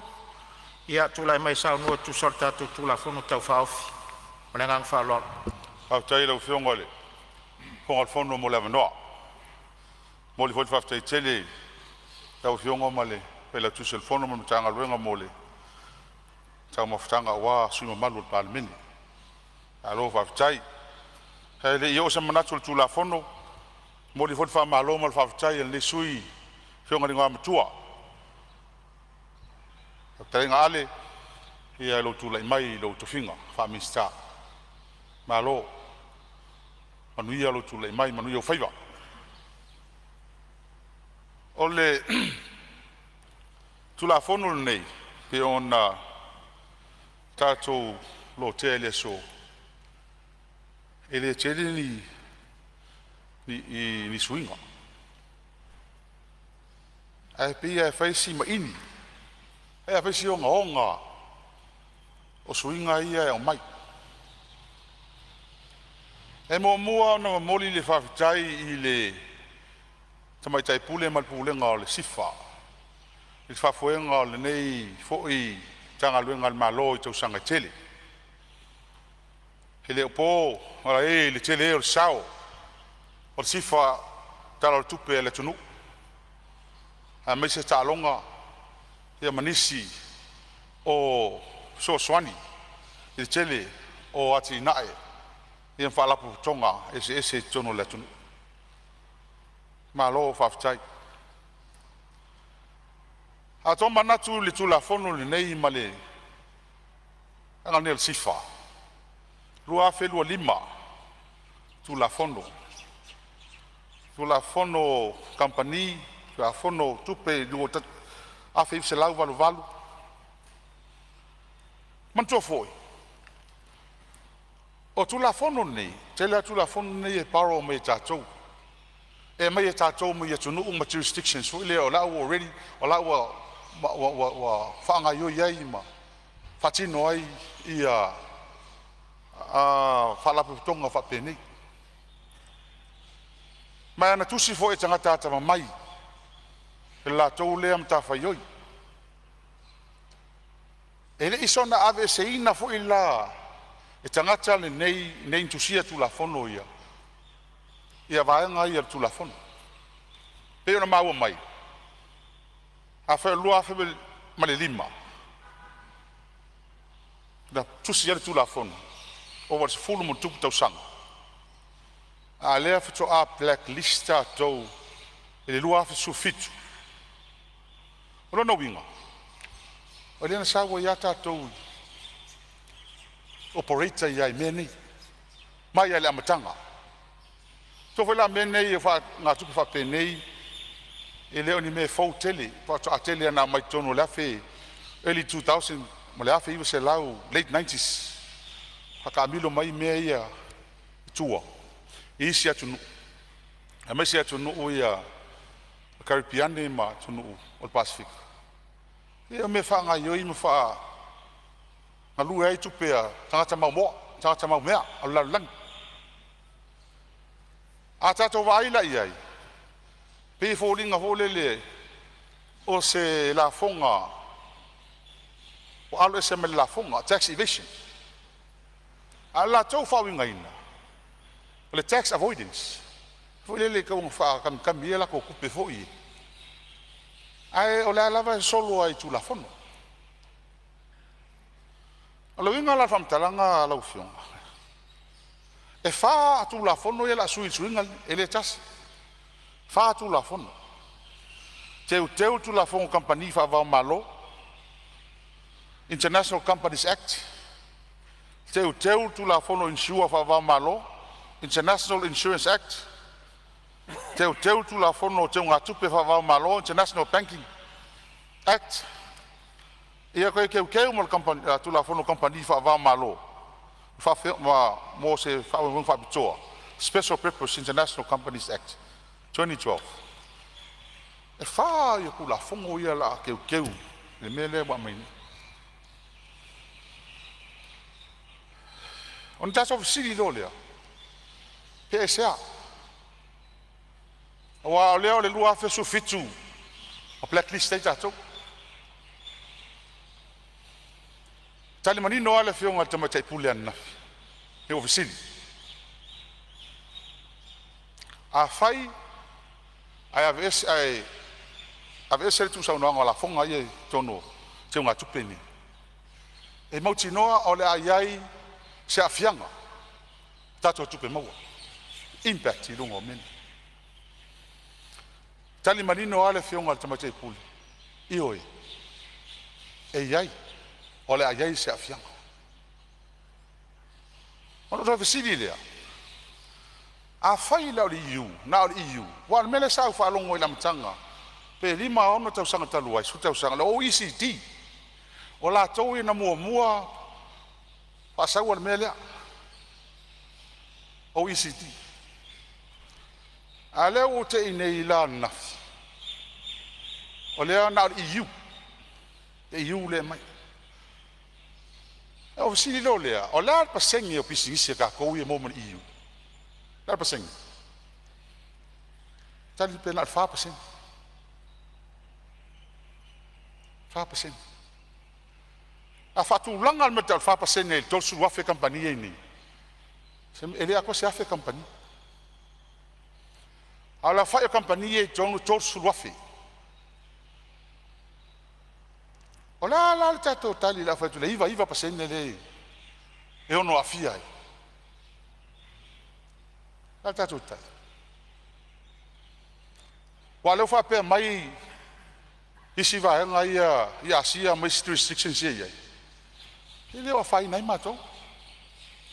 Me la vese fu. Letse me la penalize fu ma ko ile iu along. Mal iu. Ama tso fola le iu. Ole ko iper ka ngi ile iu. Al meta o la u kirkilo. Ole pasengi. Male afianga. A fai lo afsu fiku lenga blacklist ka ko ai o mai le so ele isa fianga o ka ko kupe maua o sa fianga o companhia le scala o facilila le ku mai lo maho fau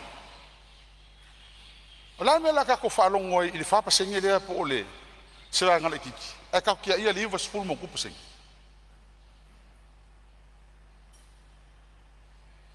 awa o le avisi aku ka ko kupe mo me ko sanga uma sulu mo kup milionga Amerika ala consistent level sa me ko sanga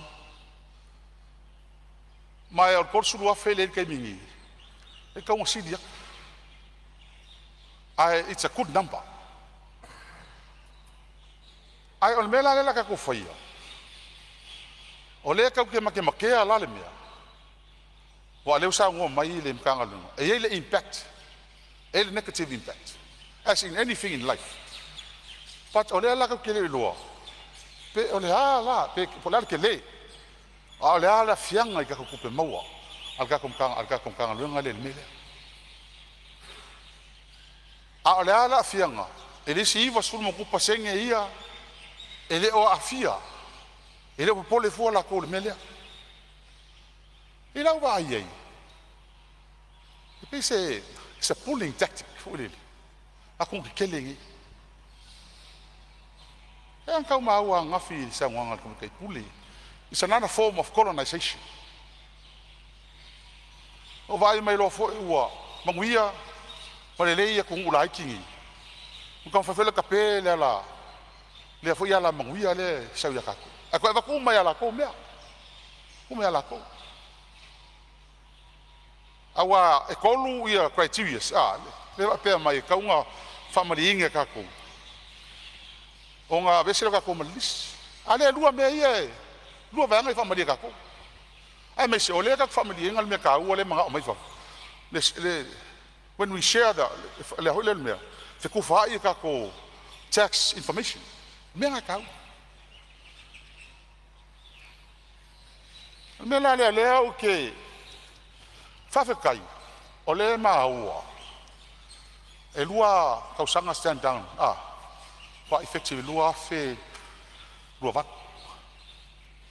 Ka fa ko ngalo fiona ka me kai miska. Hapen. Ki kilo ko aye me. Ko aye me. Ki ho ka ko ngau kel mero no winga.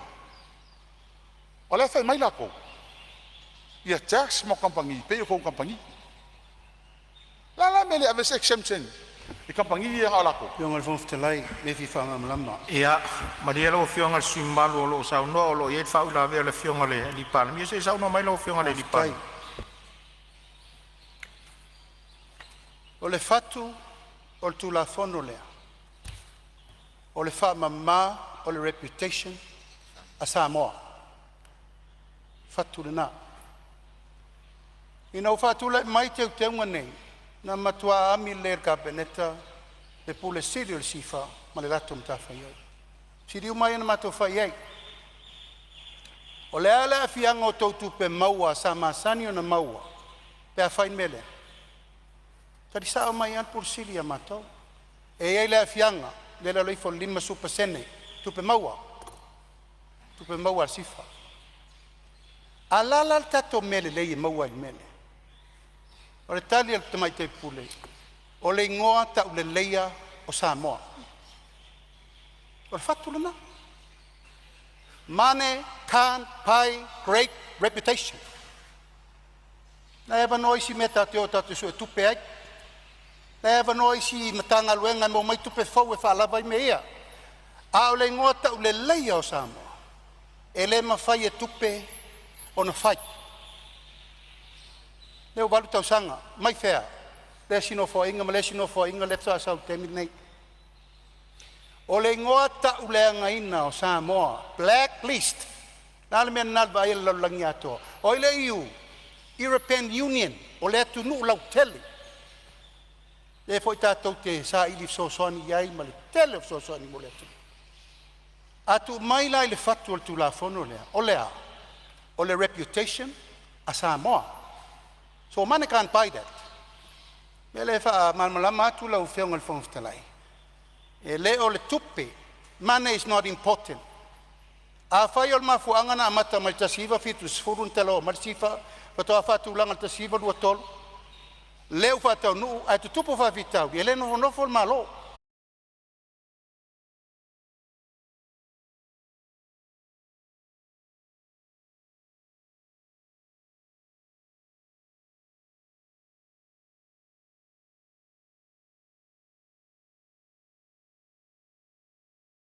Le o tali manino tai tai o malo ranga lea. Fa o mai lo so. Resili ia. Tu yan na sese su matou. Puleol. Sifa. Lasa me se Samoa. Lasa me se Samoa. Blacklist. Tali manino al pule. Leise me. Leise me kas. Ele o tatou. O la tou. O le manga le li fakul Samoa is a foreign country, is a sovereignty. O sa ko kasi mapule ai ai. E le li fakul mele manga ila ko.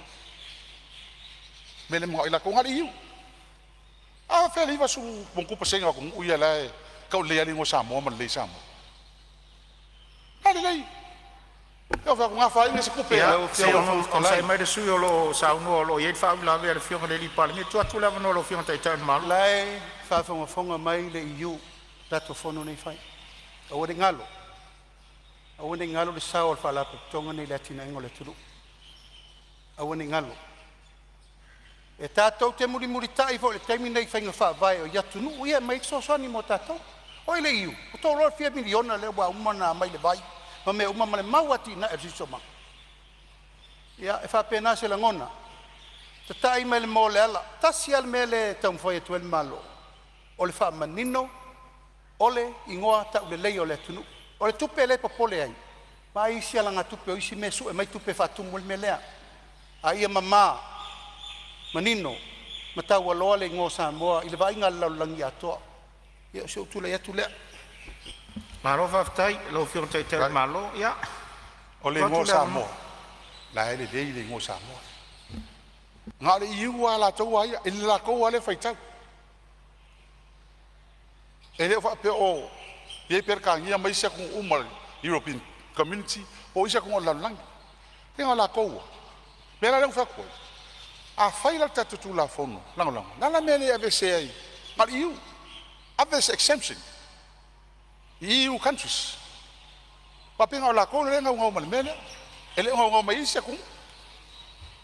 Am fai ngan fat ku la fongo. Exempt la ko. Le fai ka ko you toss saving se fai le you toss la ku sa ngola fo ai sia inga ia ko singa ka ka fe ke ngi la ko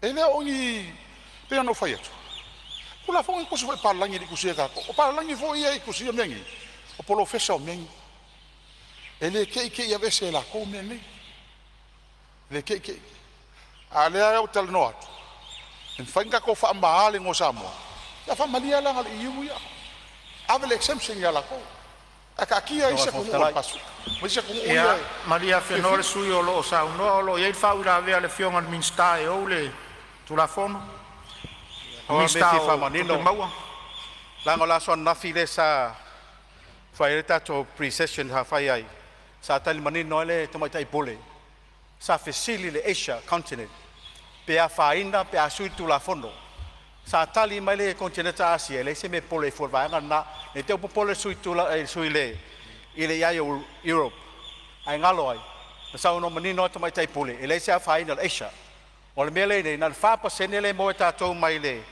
Europa lo no winga a sui tu la fondo o le atele se tu pe mo wala mo mai le mai se tato clients e mo mai le Asia continent o le se foi vanga taua o la tala foi la no foreign investors ai mesela isi vai ngalo fe mai le stala tono Samoa ala o le blacklist to o le matanga le ngo Samoa i lalo langi tu sai mal blacklist fa mol mole mal fa la lava fa tai alo fa tai sa no lo fiong le minsta tu sai fo le tulang o fa mala mala ia mo le fa te fiong al minsta mo le fa marsia la tamau fa ke le lo fiong fa mol mole ia se on sai mai su yo Faleata tolu se i tu atu lava no le minsta tu pe mau ia fa kai e pa me fa mol mole ska mai minska wa leva ko wola ar fi fininga for mako ku malo o sau so swangi a wan fa nga malo Samoa e ska mai minska fa mol mole mar fa lava fa tai ia maliere su yo Faleata tolu se fai atu so swangi no foa ia salon ne yaso le fai ngo fiele nga ruenga le fa nga ngi maltato Palemene fato ama ya tu ne ya fo i le isi a fia le isi su us for the mouth ile mea le nga ngana fo le o sa mo le tu nu em fa no lato e winga lasi up le fo e vatu ya so ani le su yo lo sa no ni termine yo to lo fangia nga ngana ai mai so su malu al Palemene la fa fonga Samoa langa fonga uso le atunu nei la tapu ai mai eu to lo fangia le ngana nei fa taman ngana ia le fa fonga Samoa o na value me Samoa lo fai pule pe fa pi fa tuanga no fo ia tau to na le to ina le fon talai lo to mamalu mo lo to pa ia langa o to ru pe fa lele mai tu malo va tu lo to pa ia tau tu ana ta to nga lu nga to ngana e fa ia o le mele fa tu ina le sui mamalu ave se le upule lu mo le minsta ta mai minsta le fai lau tusel fono ma fa mau ave ese le upule o tama i lai luma sa no le fionga le minsta sa no mai lau fionga fa wa sa no e fionga fa manu lu tu wa pa fa le ele sa upu le o tala no fai fa tai le fionga le minsta o fa mau tu wina la mau o tala na le ko tanga i lau fionga ele sa tala sta mai minsta fa manu lu ko o le o ke o la me o sa i mai le fionga le minsta alen fa ko kala fa kai le fionga miska fa ma kula mau ala mau le sa ngomi fa pa senge o ai ale Asia continent ya e va sul mo ku pa senge ele o pada la ko melia ele o pole la ko melia le sa ngo ai le fa ko la kala fa ma ru ele se kala fa penga ele fa penga la puli fa ma ru ko a ko su e me fa mo ele se kala fa penga ka ngo le o la fa wa sa no nga lo fionga le va nga le a o te pole asu a to fa mo ele ia fia le upule mfa ngaina ia e mama lo fionga fa ma ru ko a fa ai e mama lo ko sila mai me ngo fa ko ele fa ya skala fa penga e o fionga ele tama tai miska se fulu milionga mai ar kero kausanga ave i pache del malo to 2 minutos su lo Samoa po rua pa ki so ka 2 milionga o si ka il kupi e aleva ya kupi le mo mai se fulu ngai lo ai o le kele kupi e mo mai mari fa mo yanga le ya pa o le mele pole O le pela kele ku pele apa ye le malo ile sifa. A mo le sa wa sul million a wala le lavar ku pe fa so sifa isi nga application ye isi nga luenga fa message so so ka longa mesi me. Wa le fa lu ngi pa ke le ke makau ave ka lu sul million. Fe ala la ku sifa. Le simia. O le ma wa. O le wa ku ilalo ele. MPE. Awasale ko ngia se dividend sa public a beneficiary body. Alea le olisi dalo public trading body. Ano na winga. He pe fia foi milion nga ya lu. Ili kausa. Awinga fa ya bese lu su milion nga ya treasury. Avese le lima pe fia milion nga ave ile dividend le. Ono le lesi ko pe o lesi. Ia, o fiona kama kai miska. Ola le pule ia nga sawa le Palemene ola nga ia la. Wa kwa fa kwa nga. E ka nga ia ma fuko ko nga imia. A we ka ko ke nga kele. Na nga la pi fa se e me ka ko me ia ko u ia kele. A polo kai ka ko. A ki nga ngai ka ko. A mo le vang ka ko operating me sale yang o mai fo. Pe ang fa ia. Over suka usanga ka cooperate le yang o mai ko kele wa maka longa struggle lako kam failo ka ofi la ka ka e ko vakula fonga yo a me ele sa mai fa so ai ni distribution of wealth Fa mai a mai sa no ma sui mai lo time restriction like ka ko e ko e ka ngai ai ele yo lua filo vat pa failo fonga fonga mo la no ma lo sa no fa li fo finga lo Faleata tolu le tatu tula fono tau fa of ya fa malo ta pena ya o lo ma wala vale avano mo nisi sus fono tu sa tatu tula fono tau fa of lo talo ya o le ma wa tu le wa tu tula mai le fionga su te tai o le tuangai ya sa no ia tu sa tatu tula fono va tai la fionga le fono fitalai wala vano ne hoi tu malo e fa talo falo ia tu la fionga e va pe foi la fionga al Palemene ma lai tu o man ya pe foi e fionga sui manu nei tu o tatu mota ya fa malo la va sui fo maua male langi ma de nei tai au e mana tu e fa mawina fa tai la fionga ya mal mtanga luenga tu sai male tape na ina o tatu fono talo le tai au te ya te tonu la le wa to naisa wila o tofo itua poliba ta o tofo ilang tonu pale tala le lei ia wa sa uninga pa ia ta au o tea o to nai ia malo fa time mo ia fo nga uma e manat foi ia wa malama ngalu pa ia sa o Samoa o da tunu tofi le o ta to ifata ya e mo fali ia manatu le la fata lolo pa ia na to ia se upole ne foi sui fono ai le tatou tula fono tau fa ofi pe ona fa ta oto le lau fono ia mole tu fa ftai ia o fionga le minsta mo ne tula fono o sem ta upu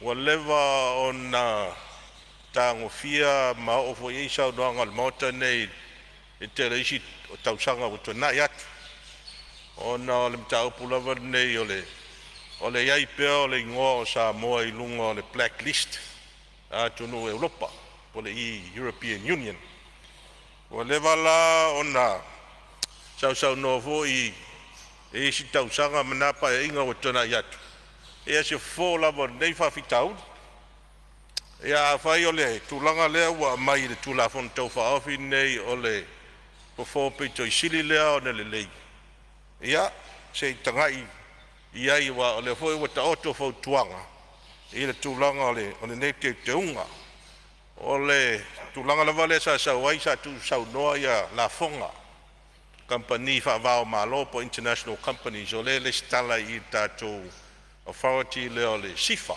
Samoa International Finance ma tashi le fa inga le to sina I tele company ele stala tato sifa ona le ni la fonga to ngia company mai fafo po lo o faia la to business fa va malo ia tu langa la nai ai awar tele o tato tupe o lo maua I sifa e maua mai I le stala o yo company ia mana isi fees o lo iai aua e leini la fonga mo ai I kompania fa va malo o le stala I a fai o le tulanga le marfuanga le o tatuanga iai ia se la nei tulanga ia wa pe ho na sa noi si sui foringa mai o la pa u e tu pe mo tatu sifa a wa le nam le la ina le telefo I se tu no le lalolang o lo ia foi la to offshore banking centers fa pe ia foi se tu o Pacifica e foi se tu motu o Carpiane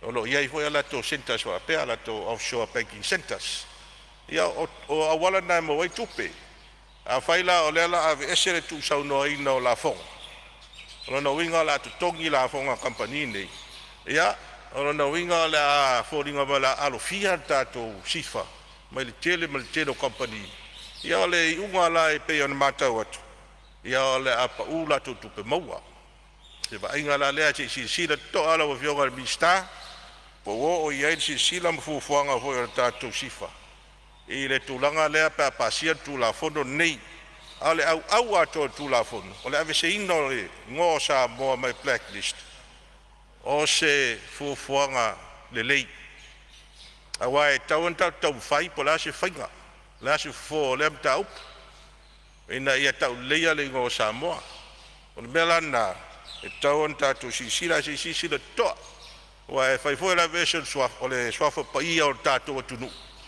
ia e pa ua foi tupe mau tatu sifa o tupe ia lo fa mo ai le tele fa la potonga o lo mo ai mo so sani tau tupe e tele fa la potonga mi se lava fa la potonga tau talonga no mo ai so sani ia ma pera foi mai si ati na e tatu malo ma tu tono le tunu a le si facili se to fa manino mai le vala le ala o fionga minsta Ola tonu lava taimi lea e pe pasia tu la fono wale la pasia ne tu la fono nei ia pe yo le fotoa mata effective ele masino januari lua fe lu sumalvan pola tonu la taimi le fa mo e ese ai le ngo sa mo mai blacklist ko tonu lua tau sanga lea po le tulanga ye ta tu fa tari se au dia tu lu sumalvan le ase sila le ase fa maninonga tulanga le lo fionga mista ia o vaenga ia pe no taua lo fionga fong fitalai e va toise manatu fa pena se toise sila to awa a faia mai nei company nei ai tu ia male la fonga le e tu sa mala fonga ia tatu company ia le stala Samoa le stala o company Samoa domestic companies ia pe ana sa no se tasio sui lo su fitu pasene de tax le ia tato company local companies rona winga a foi lo su fitu pasene le foi la tax and company nei ia rona winga le to attractive ka to sifa mo company fa va malo o ma fu anga na le ala inta no atu tu le wa no pa u wa la tu pe mo sifa ia se tai bisa no fa ma lamba ia la o mi stai tu langa na pe na langa atu ona taua tele tatu sifa mo tatu ati da em so swani fa pena mo le atu fa malo fa mawina le fa malo le fionga ne ngo matua la to fa ale tu lai mai le to fi minsta malo na tau lo fa mo ma mana e manuia lo tu lai mai le tau ave to fi minsta o tatu malo fa tai lo fionga fo fitalai manatu o lea ua tātou tau nuu ile si uio ngā luenga wha Palemene ni tau sanga lua awhe lusun male 5 ia o lea la ua I ufo I manuia tātou ngā luenga ua manatu o lea ua whaara lasa o tau tai o ngata I whale ua siri foi ofe ia ua siri mea fo se unga ina ua malolo whai wali seu wha pēre o se mātou wha mtalanga wha malolo ngā lue fa malo foi fa tai mo ngalo nga le lei o mfai on fai fo I le inga I le tua ia o toyo se aga I on tatu tau nula ia ile fa mana tuina le aso so I fu mai o le pepe o Christmas so I fu mai o le tamo o le fa tanga o tatu fa ola tu langa lea ia mo le tuai ia mo nga lei mo nga lofa la o vionga le fong vetalai ma sui manuel mota Ia whaululunga mtanga luenga ia tapua inga Samoa. Inta tō maua si kiwisi masi fia. Ma le saonga le mu. Si tau sanga fōu manuia. Ia ma tō whamtalanga lea. Ma le anga whaalalu manuia tātou whono lau whionga whamwhitarai. Amalo sa noa. Lau fionga i le sui te tai o le tuangai. Ia ua whaafonga mawar pa i o le Palemene. Mai se foi o lau tu malo. Ai a Samoa malana tāpua inga lo tāpua i mai so se tafa le lalolangi. Whamalo tāpena. Ia o lo tua tupea lewa no le whamwhitalai. Po ai se isi sui fia sao. Ia leo maa watu leo foni mai sao Faleata lua. Ia tūlai mai a lau fionga sao noa tu sao tātou tūla whono tau whaofi. Manuia sao noa. Ia moli atu le whaftaitele lau fionga le whamwhitalai.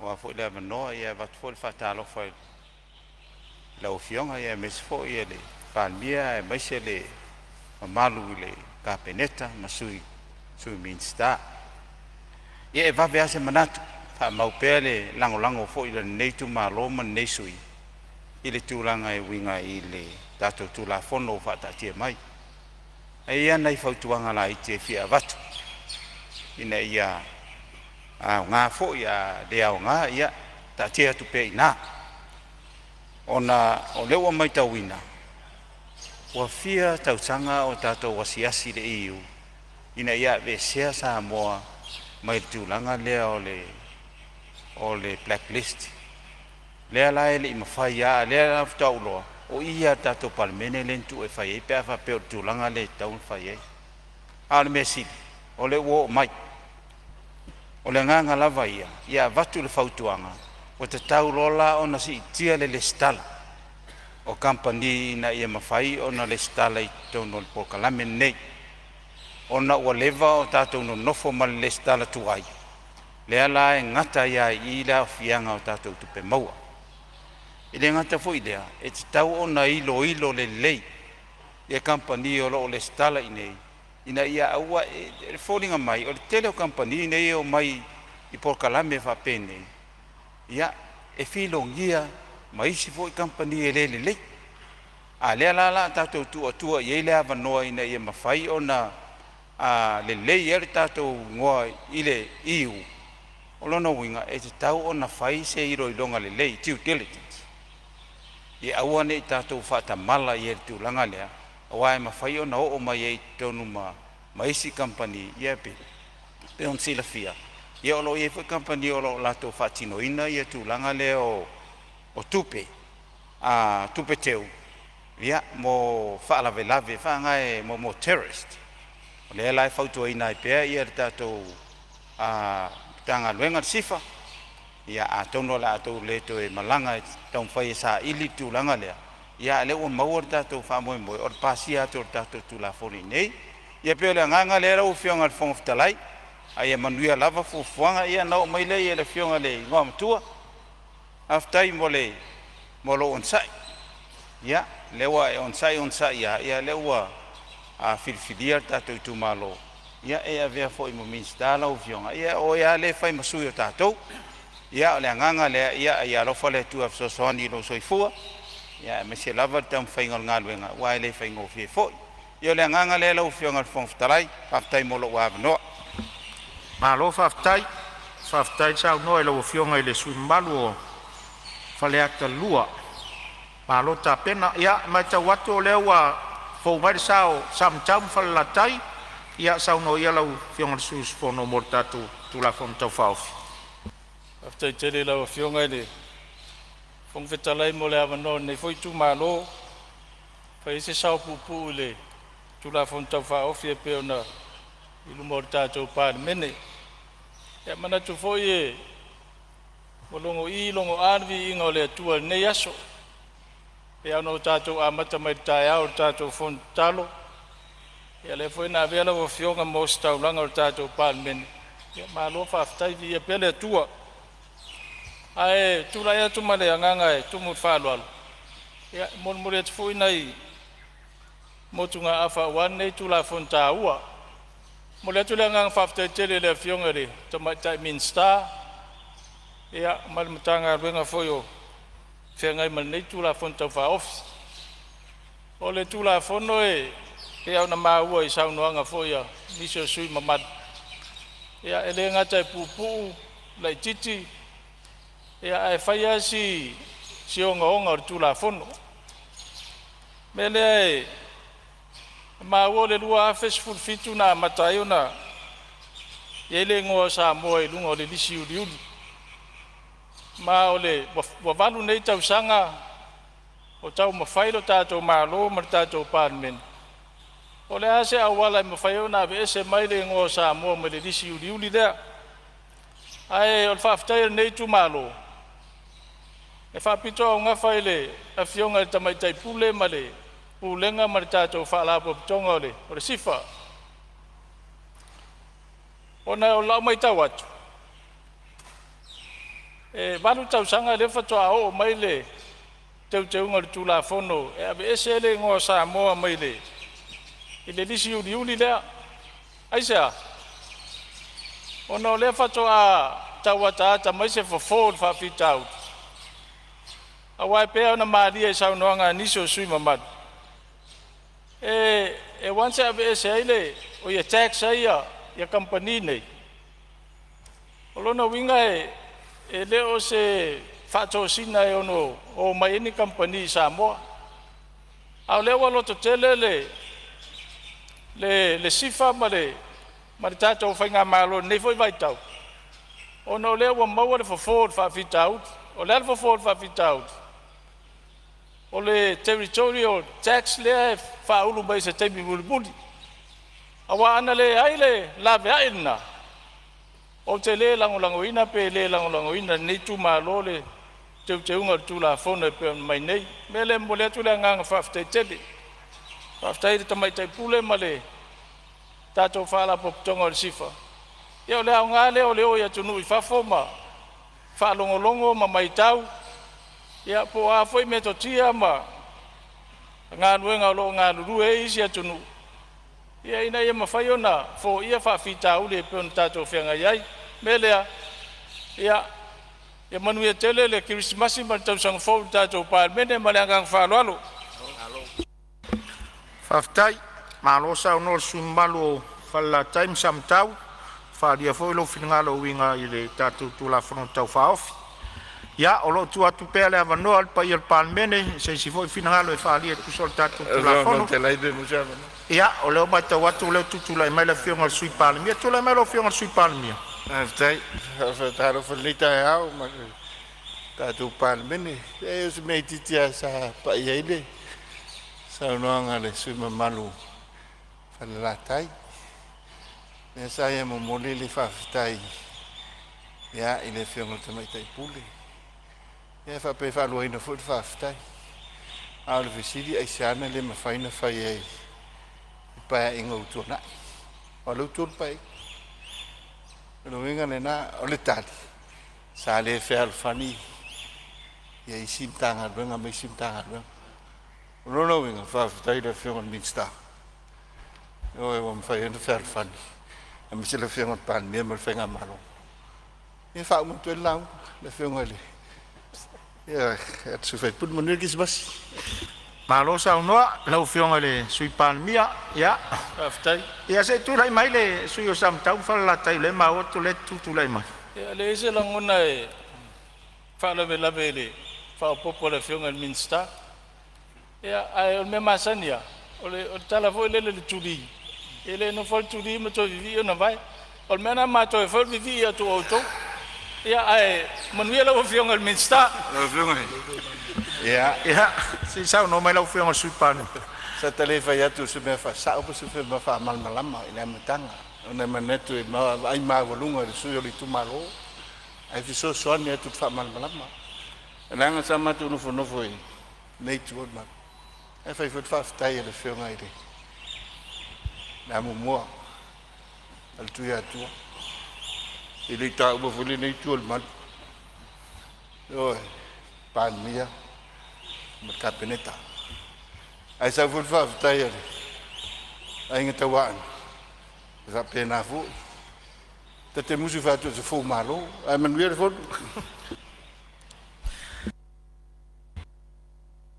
Malo fa tai. Salo leo mai sa no ngal suyo. Ya. O leo ma watu leo wa fo ba sao. O le tu malo le vai maunga. Tele lo fiona mo le no. Ye tula I male va sa ngta vai maunga fa. Sorry, vai maunga fa. Tu atu le no sa no lo fiona suiman. Tai lo fiona le mo le va no. Ye fa tu lo wat foi pa yel Palemene ma o lungo le. Lo nga fono le. Ma o te fono Samoa ni va ngoleso. Ya ngta fo se lo ngone. O le wo sa no le fiona sui tai tai. Ya pia fa fa va sa no loli tai tai ma sui tai tai ya wa. Ya ai fa tai le fiona sui Palemene o le wa. O le wa mau le ato toa sa fiona la mene tu malo wa. Se o mato tu malo e sila ta mai. Ya watu fai pule e fesidi mai. Sole. Ya la sanga no fo le fesidi. E fa tai o le mau mai sa no ngala fiona sui Palemene. Le ma fuanga wana la yona. Ona fa mawina le ya Samoa le ila lo le blacklist ya ale vanga file sa to watu se fa fesili ona valuta sanga talona ona fia Samoa la lo lisiuli a ore mai tawina tu sa foi morfol sanga la fiona tu mai pule la so nafsi ere ia se temina pa uma wala lo ia company restara de sa falia nafi torsu tasi afe ia company restara ili tau mal tau sangal nei al vaenga sa fia mani noel nei tu malo po feo li lifa ia tatu company nei tatu company I fafo ia pe mafuli le atu Asia ia po le o inisio se vaenga tele o tatu company restaurant o le atu Europa. Ia po le atu Caribbean. Wa atoma na to tuili. Ipso swani lo famatu mai pele I jul tatu. Multatu fenga malo. Le sa fama wina le se fulu tesi mal familiona. Pat support le na mai I jul te sanga fal tu petaluai. Al tau sanga fal tupe nei, lea sa toi whamatu mai fo I lesi vanga tupe sputasi tesi mal whamiliona. Ona tūlai mlea se whaapsiri, a whai o loo tū whesili pere I iu, le non-cooperative o tātou I lafonga. Ia o le mai tau wina o lo amai pere lango mal sosoani tau se lenia I iu mul tātou malo. Ia nei vaenga e tū whesili pere ia se langona. Ia ono leo sauna foi to ia se taimi ona fatula I mele o lesi vaenga o teuli. O teunga I tu taulafonga. Ia leo lo iai le territorial tax system le la sui ai le o le polenga mle tunga lunga foi o nei tu malo. Ia ono lo fevai vai I pe malo titeli. A foi o lela le lifa ia le lalolangi I fai tu lang yo territorial tax system yo la anga ia piona ila se fa fesili foi le tu lang le Samoa awai yalta tu nunga telele fianga o malo ia light ia tu lang o ia tu lang fa fata auto ia pela o terrorist mala fonga impose malo tele America ile isi foi malo pe saina ma ia pe tele ala fianga o tulanga ia pe fa ia li fa la langi I lalo le system fole le fa tulanga ia tatu la fonga pe po ia nei vaenga lo fianga fa tele ia fa pe sa le non compliance o sa mo wala ino tu ia lo lisida ia lenga lo fa tasi am tanga ngolo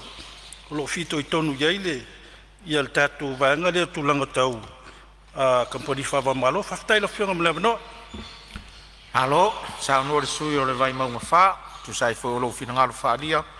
Ia ele tula fono lo lau le wina ne el Palemene, malo ta pena lo fina ngalo fa fonga le tu malo e me se foi el fa fonga al Palemene. Ia marita po inga Samoa lo fa fonga mai so staff le lo lang. Ia tu atu pele manoa se sui fia sa noa, ia o mau atu le fo mar sa fata lua. Ia tu lai mai ala fonga sui mau sa noa. Lau fiona le whangtalai, mai taua ma le toa ma titilu toa nei tulafono. Il titilo al tulafono nei e pe tonu le upole le tamaitai o le tuli matanga o le ufiasina. O lona winga o le awa manongi ina ia whalea pele ngō Samoa ina imfain familia ina ia atunu ia le i Europa i lato mo manaonga mo mia o le ngata mo le lei mo i lato ia tonu fo ime se lei mo i tātou o te whaupuina la nei tula fono o silisila toa le matanga aluanga i manaonga mo mia o loo mo mia ina i mawhai o na vesai le ingoa Samoa ma i blacklist tal tonu o le pelava na sinia foi la sona o le atungalunga pe whaatolu na tāua o le toi whaafo i Samoa i longa ingoa tau leia ai pe taiane na menina muli ane e le ai lava se mea whale tonu no whaia Samoa o lona winga la o le whatu na ngana e au tala im tau whapene e ono ave se aile nganga moni o le tulafono le laua manatu ai ua tau lava i le watu fwis whautuanga i lau whionga minista ina i tātu tilo titoa i manaonga mo mia o lo o forsia mai le iu ia ia tungalunga pen forsia le tele o finangalo ona e na alfa pasene ia ili iu al tele o wa foi na tu pe mau al tato watu nu o le mo mai levers full percent mon tupu mai malo asia o le fatu pe nam tato tu pe mau e a fu mai le tele o company mai atu no mau e le stala tono FIFA nei Samoa o yo FIFA nei Samoa me la le o te tal noi nai me nganga falo alo o tanto vai mana onga umala fain fato sina mai ai ia company nei mo le stala ina tono tato malo ina i fatu plaia pele ia tato tupe maua ia tunga lunga tele on falo longo to ai tu sai male se sai nga meio o tax ai se tu no tato le fato sina mai company nei ia wa afu foi le lusful fitu pasene le tax tato Samoa vo foi smalo pasifika le lusful pasene e ono faia se tauwanga tau folan tilo le vainga o la funga ina mfanga lu fantas da no mani afianga mani afaina o le ofisa o la funga ma ofisa tax e so anyai ile famo e moel nei pasil nei tu la funga fatu play pet mo wal tatu no e pe o tu langal na o se tu la yat malenga fa lolo e pe ona tau foi taimo fano ya o tatu fai la vese ngol tatu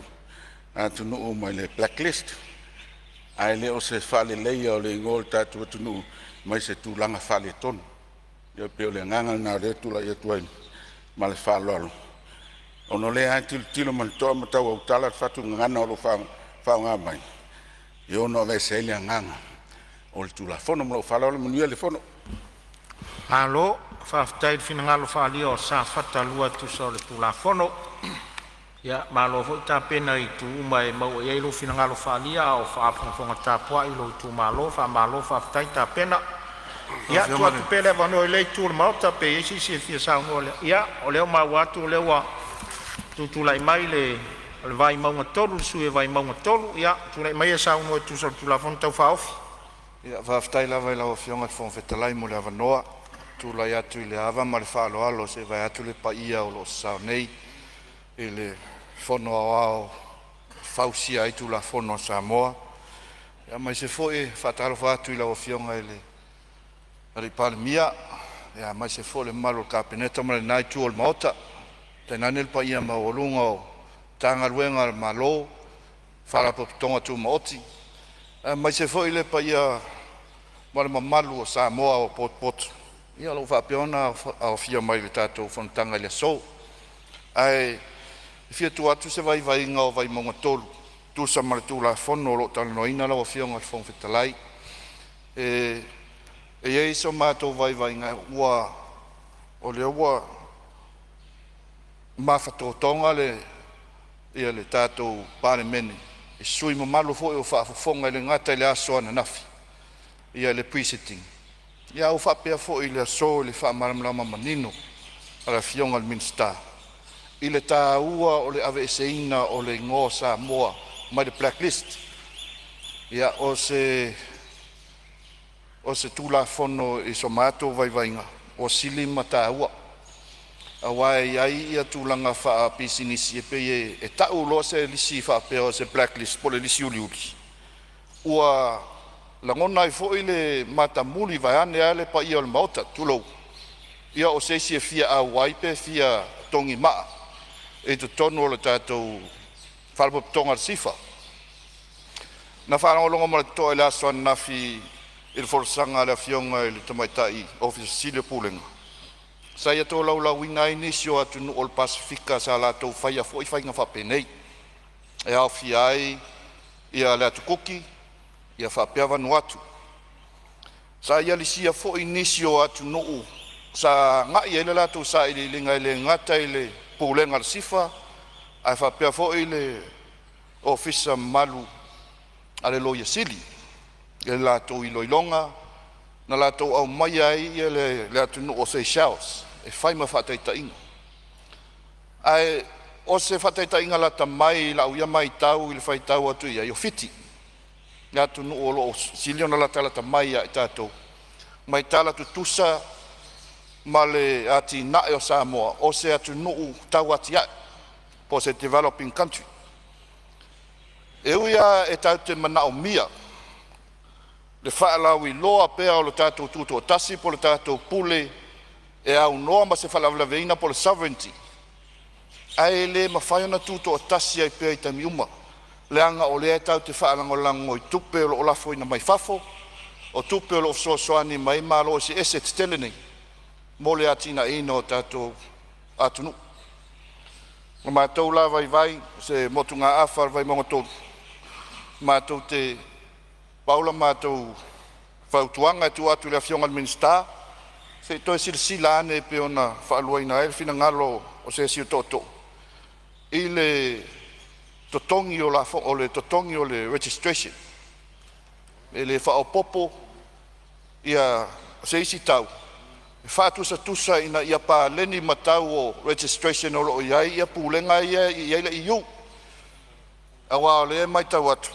O te tonu atu no Europa. E restala pisinisi por company lunga i le tolu se lau pauni. Ia ngai lunga. Ao tātou pūlenga o loo whaisina maulalo teli. Ia o se paule o se vaenga atu e se whesosoani ale neisui.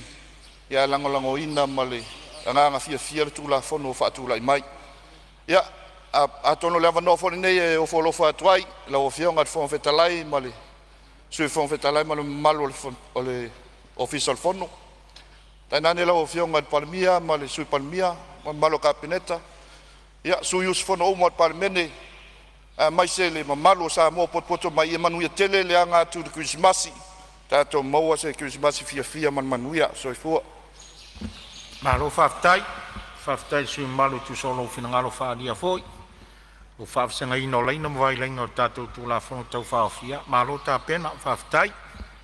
Ia, la foatu ile se isi sui o le maota e fia saunoa. Ia o leo wa mau atu lo ua tula i mai le sui o si umu. Ia tula i mai le sui o si umu e saunoa e tuso tula fono tau whaofi. Manuia le saunoa. Malo whaftai lau fionga le whonga whitalai se avanoa nei tu malo e whai e song sao i le tula fono tau whaofi. Whafonga fo i le maununga le Palemene. Ia se avanoa fo i e mōre foi le nganga whaftai mai le aso ang le lase i pa i nei tūla le tātou whuntanga. Ia i lava o sai foi i tūlanga i peo na iei whaiva ma tūte o trofi tātou te ngāli nui ai.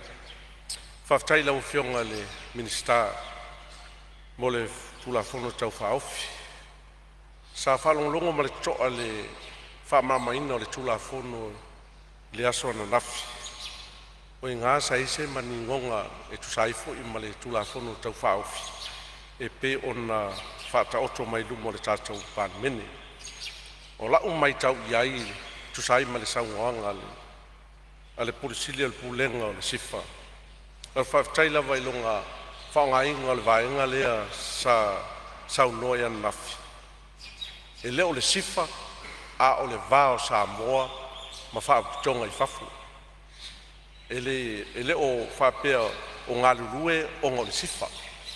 O lo ngā lulue mose manuia o si o tātou watunu e pe ona ta oto mai eile tau whaofi o tula fono. Mai tau whai ana nafi le saungoanga le pulsi ma tūlanga e pe ona iai. E mai tau lava o se vaenga mose manuia o si o tātou watunu. O lo ulangona foi lea si o mātou i tūmalo. A whapea o se vaenga e manu iai lo tātou watunu. Whai lea mo tātou. Lango le whamoe moe pe ona whata oto maia tūlanga e pe ona iai. Whaftai foi e le i iai se langona musua. A fua le walu tau sanga lea sa tau mwhai iai mai se o tātou watunu i le afia o le blacklist lea o afia i Samoa. I le whai ngofia ia le tau mwhainga mai. Ai le foi whalongo foi ma le tutoa i le niso saunoanga ua mawai atu. Lea ua ta oto i le malo e ingisi o vaenga e mawhai ona fisosoangi ai e ave ese elo tātou watunu u matulanga e pe ona iai i le lisi palapalale se i tulou a wale wha maina o le se o tātou watunu. Au te tai tonu whai au ia ma tūlanga e pe ona e fo ia le wha moe moe. E pe ona tau wha awhi mai.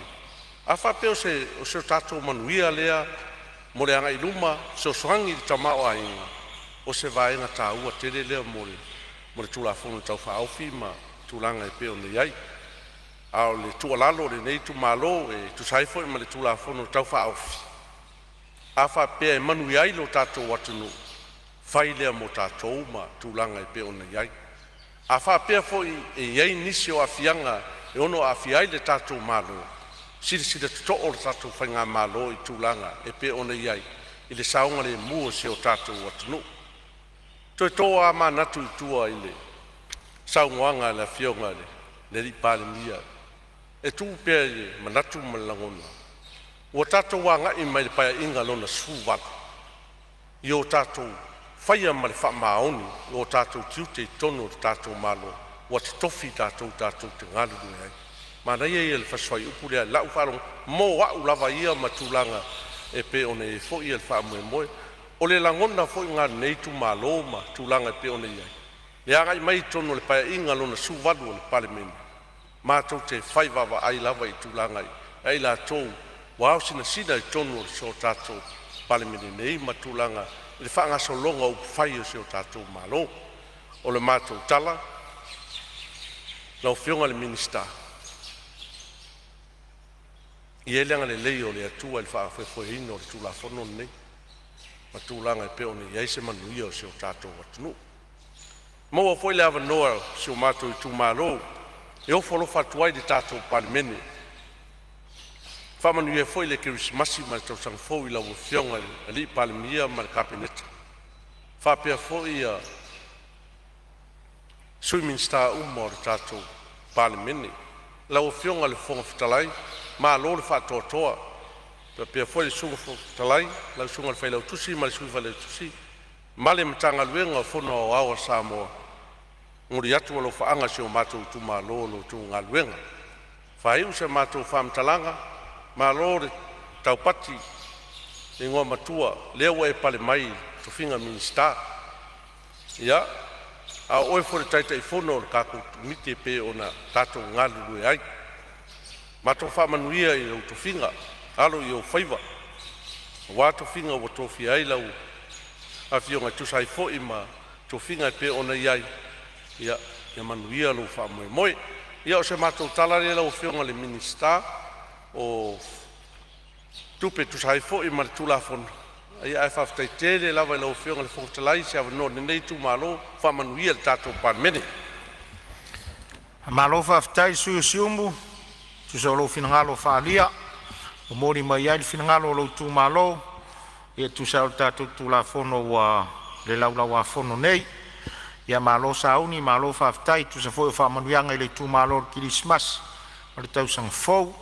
Ia, lo tu atu pea le avanoa o le alava e maua nai minute e mau seisi sui e fia sao noa. Ia leo mau atu leo fo umari sao le tu malo whale alupo. Ia, tu lai mai a lau o fionga sui malo sao noa. Whaftai tele ma le ua wanoa lau a whionga i le whonga whetalai. O nei aso e se aso ese. Ia te a o nei usu ngā whono. Ona o tai mua le nei wa au wai ai. I le prayer breakfast. Whawhetai ai lava le tō whae lau a whionga whonga whetalai. Mai se le mamalu al Palemene. Io se aso na o mai ma whaalongolongo i le upu fo'ina. Ma lele i ai le sunga le toi ina, tai au. Yesu, wana o ia lo tātou wala. Po la lava le whainga tā. E pe a whaatotua lava i ai le tama. O ia lava na te au maia le file mu. O ia fo ina te tai o tātou wala. E whainga o fie fo ina mea whainga tā. Ia si siri ai lava le maua le loto wha mangalo, ia ma le loto mama, ma le loto mawalalo. Whaftai e lava pe ona uta ua, man tua i lava tu lo. Lo uta mai na ua fo'i mai se tasi le fono tanga whonga whetalai al Commonwealth. Pe o nana fuai whaatuino le breakfast. Sa fia i lava matala, le matango fia le sauningan aua ai. No o mai lea na amatalia lea i le Palemene. Tā ua i lava ono le pai mai o le anganga le tuela mai le sauninga le nei tai au. I le nei tu la fono tā ua.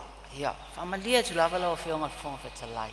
Wa ule si sui le awaia nafi le preceding ono nei le mafuanga. Tu lo le malu le Palemene. Ia, fito atau nuk mai nei al vaveau. Malanga mai fafo. Whawhetai lava le tua. Manuel malanga o mosfia maua lava le whono tanga le nei. O te rei malamlama la il tula whono. Ia e saia e lava sini taimi le na wo o mal tai ao ma tilo i fo i pepan tu ina mai. Ai ol mea tā ua. Sa tele la o fesili. Ai whawhetai lava le tama i tai pule. Se wole lei fa e tea o tama i tai loia si nia fo. Seni wa wenden, ia malana so a tau ia an matalasi. Samoa e se wha malam la manga. O le nei tula fono le taimi o le. O whaia le malu tai au tu lou. O whaasa o ina i fo i le saunoanga malam lama le whionga le. Li Palemene. Whionga la aulian mali e toa. Le tāua le nganga tu la fono le nei. Abe se ina ia wha le leia le ingoa o Samoa. Ona talu ai le blacklist. E rea ma se so tātou ele ia whaina le mawhau ina o tāua le blacklist. Tā peo, te mina ia te au ia la sa lai te tisa wha pea. Oi, peo e o tātou e intangata le anga. Le atu nuu le nei. Ai whaftai o malama lama. Le e sao. Lei se me se sea tātou na whaia. Ai mamalama leile min stao tupe. Ia ono o manamianga lava requirements e tolu nā le European Union.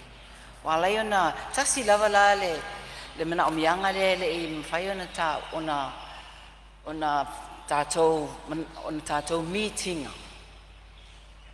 Tātou whaamalia ina. Le walai ona blacklist sa mo i alwhaingo fia ia la. Sau noanga tama i taipule o le sifa.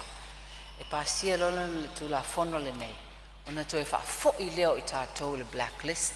I le abe ese mai le blacklist. Ia e moni. No mawhawhau fo i sa hao fo i se fesili. E shua lava la o le la awhai le tax i o vanga nei o investors nei ma company nei. E shua lava e lalo le numera. Ia e le upfa palangi fo ina le it will get worse before it gets better. Sao, tau naru i lalo.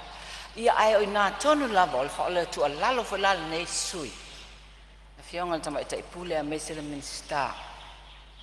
Ia matua ia lava le tato whaalau I loa. E toi fo ilo Samoa abe ese mal blacklist. O I nā lola. Ia matua ia alu a toa kako wafi te tele. Whaalau loa. Mana tua fo. E ta otu loa wale toi blacklist Samoa. Investors umala. Ia maua ina investors. O I ka koiola I o lea la ale toi. Wa tau le leia le swafo Samoa. Walu ese o lona winga fo. O ma ua whaamalia ina Samoa. Ia mana umianga ia awaine I toi ia blacklist. Iwi ia ilele atua. Ai toi maua ia tātou whaamanianga tele.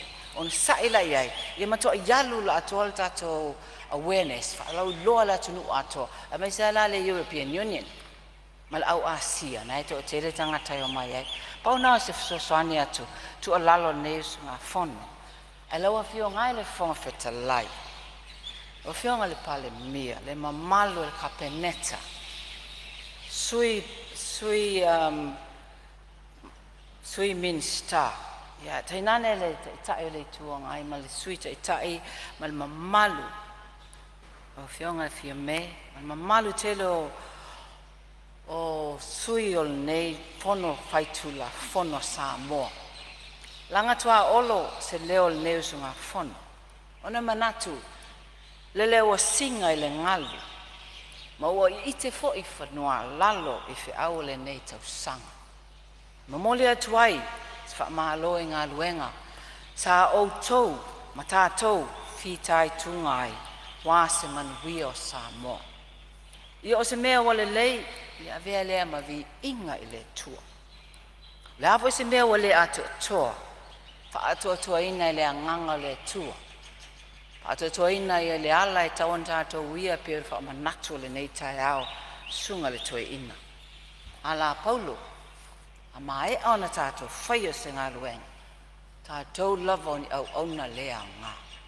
Ai aua foi, ne ia te I tātou. Pe ia o se o tū mālo pele, mai tau mai, tonu se ava normal muli le nei le io o le Christmas. O fionga le tupun whaanof nofo le pa ia le usua li.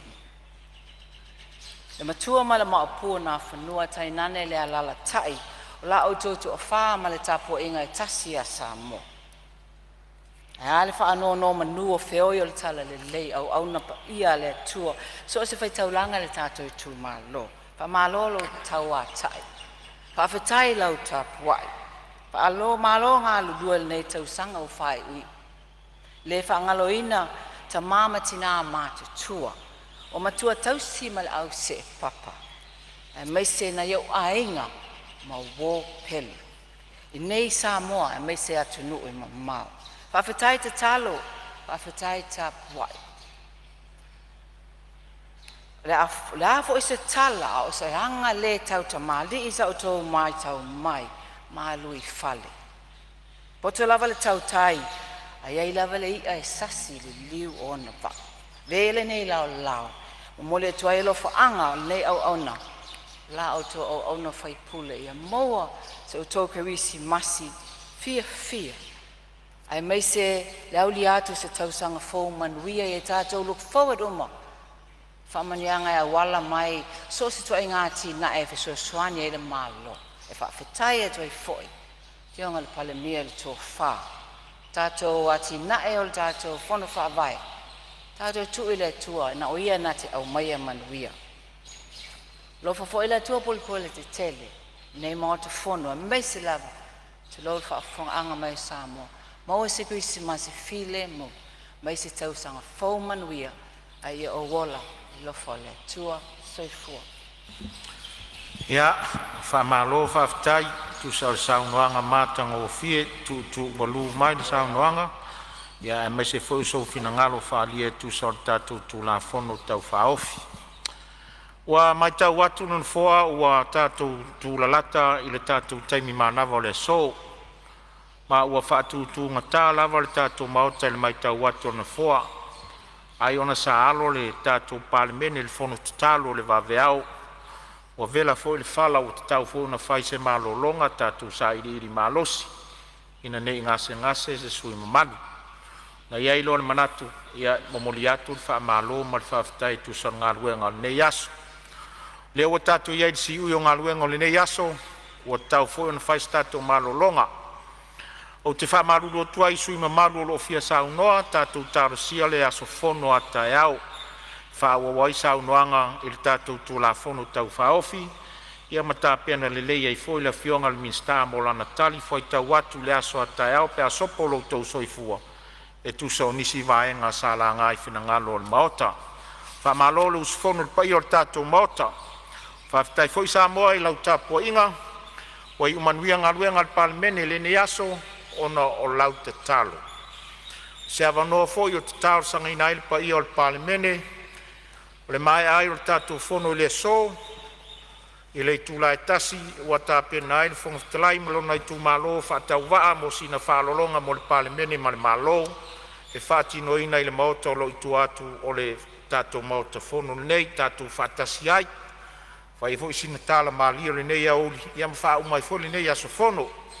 Ai tātou te lei toropo, te talo sangatu, le sus fono mo ala tau sifo, se e saunia se te talo e whai wai le tātou fono. Tātou talo.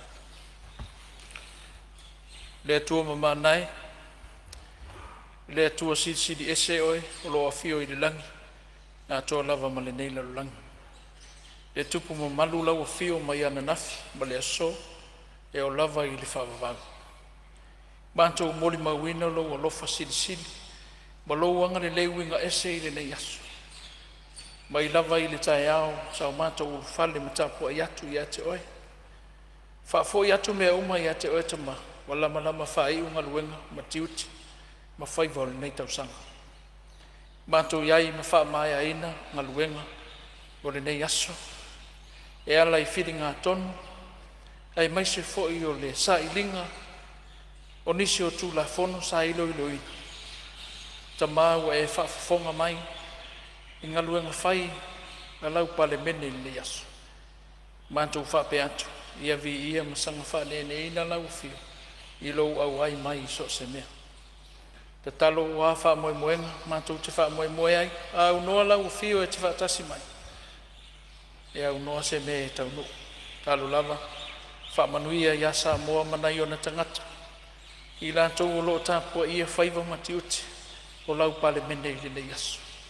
I lātou o loo mai mo mai, o loo ta ape i tulu inga e fio le neila langi, i o antu iai le lofa sili o lau fio. Mātou talo, whamanuia le fionga i Palemia, ma le kapineta, a fionga i sui minsta, mai se o sui mal o le Palemene. Mai se fo i o a fionga i pule sili, pule langolango, mai se fo i o le ofisa mamalu o le fono, mai se o Samoa, o loo afi fio mpapa au i tono nei fale, sa tapu i o mātou whaiva, a o alo lau Palemene e liu, ma soa le pule nei aso, te talo ta maa, o a mea o le nei, whai mavi inga o lau o fio, o a mea o le atoa, ma whale tonu i lau whaafonga ma lau sila mai. Whai lea ma whale a onga mo le aso a tai au. La mātou sa auni e tūua ma tāpe. Ta mā, lau mana sili, ma le mana o lau toto, sau inai i mātou uma. Whaiva o tutoe le nei aso, le uta le tai se sae ma se sifo si o mātou atunu pere. Tau inai a whaamamalu, ma whaapaolo pea u au i lunga i asa moa manai o na tangata. Whaamanuia fo i le whionga i le fonga whetalai, sui fonga whetalai, i lātou uma sāpai na ina whonga tau mawhana nei aso. I eilu o lofa sili. Le atu ai, se mani o mātou whale tonu, whamangalo o no o Iesu le lio le ola o mātou ole mala au tuai. Amen. Ia, mori atu le whamalo ni foa, le sui usfono mo ala tau e sifo, e tu sa i foi o te talo e talo si ai le whai unga le tātou ngā ruenga le nei aso. O te whasi si la tua tolpo nei tau le manga le fono au whai tu la fono, se i au lia le tu la iwa tolu sfulu i le aso a tai au.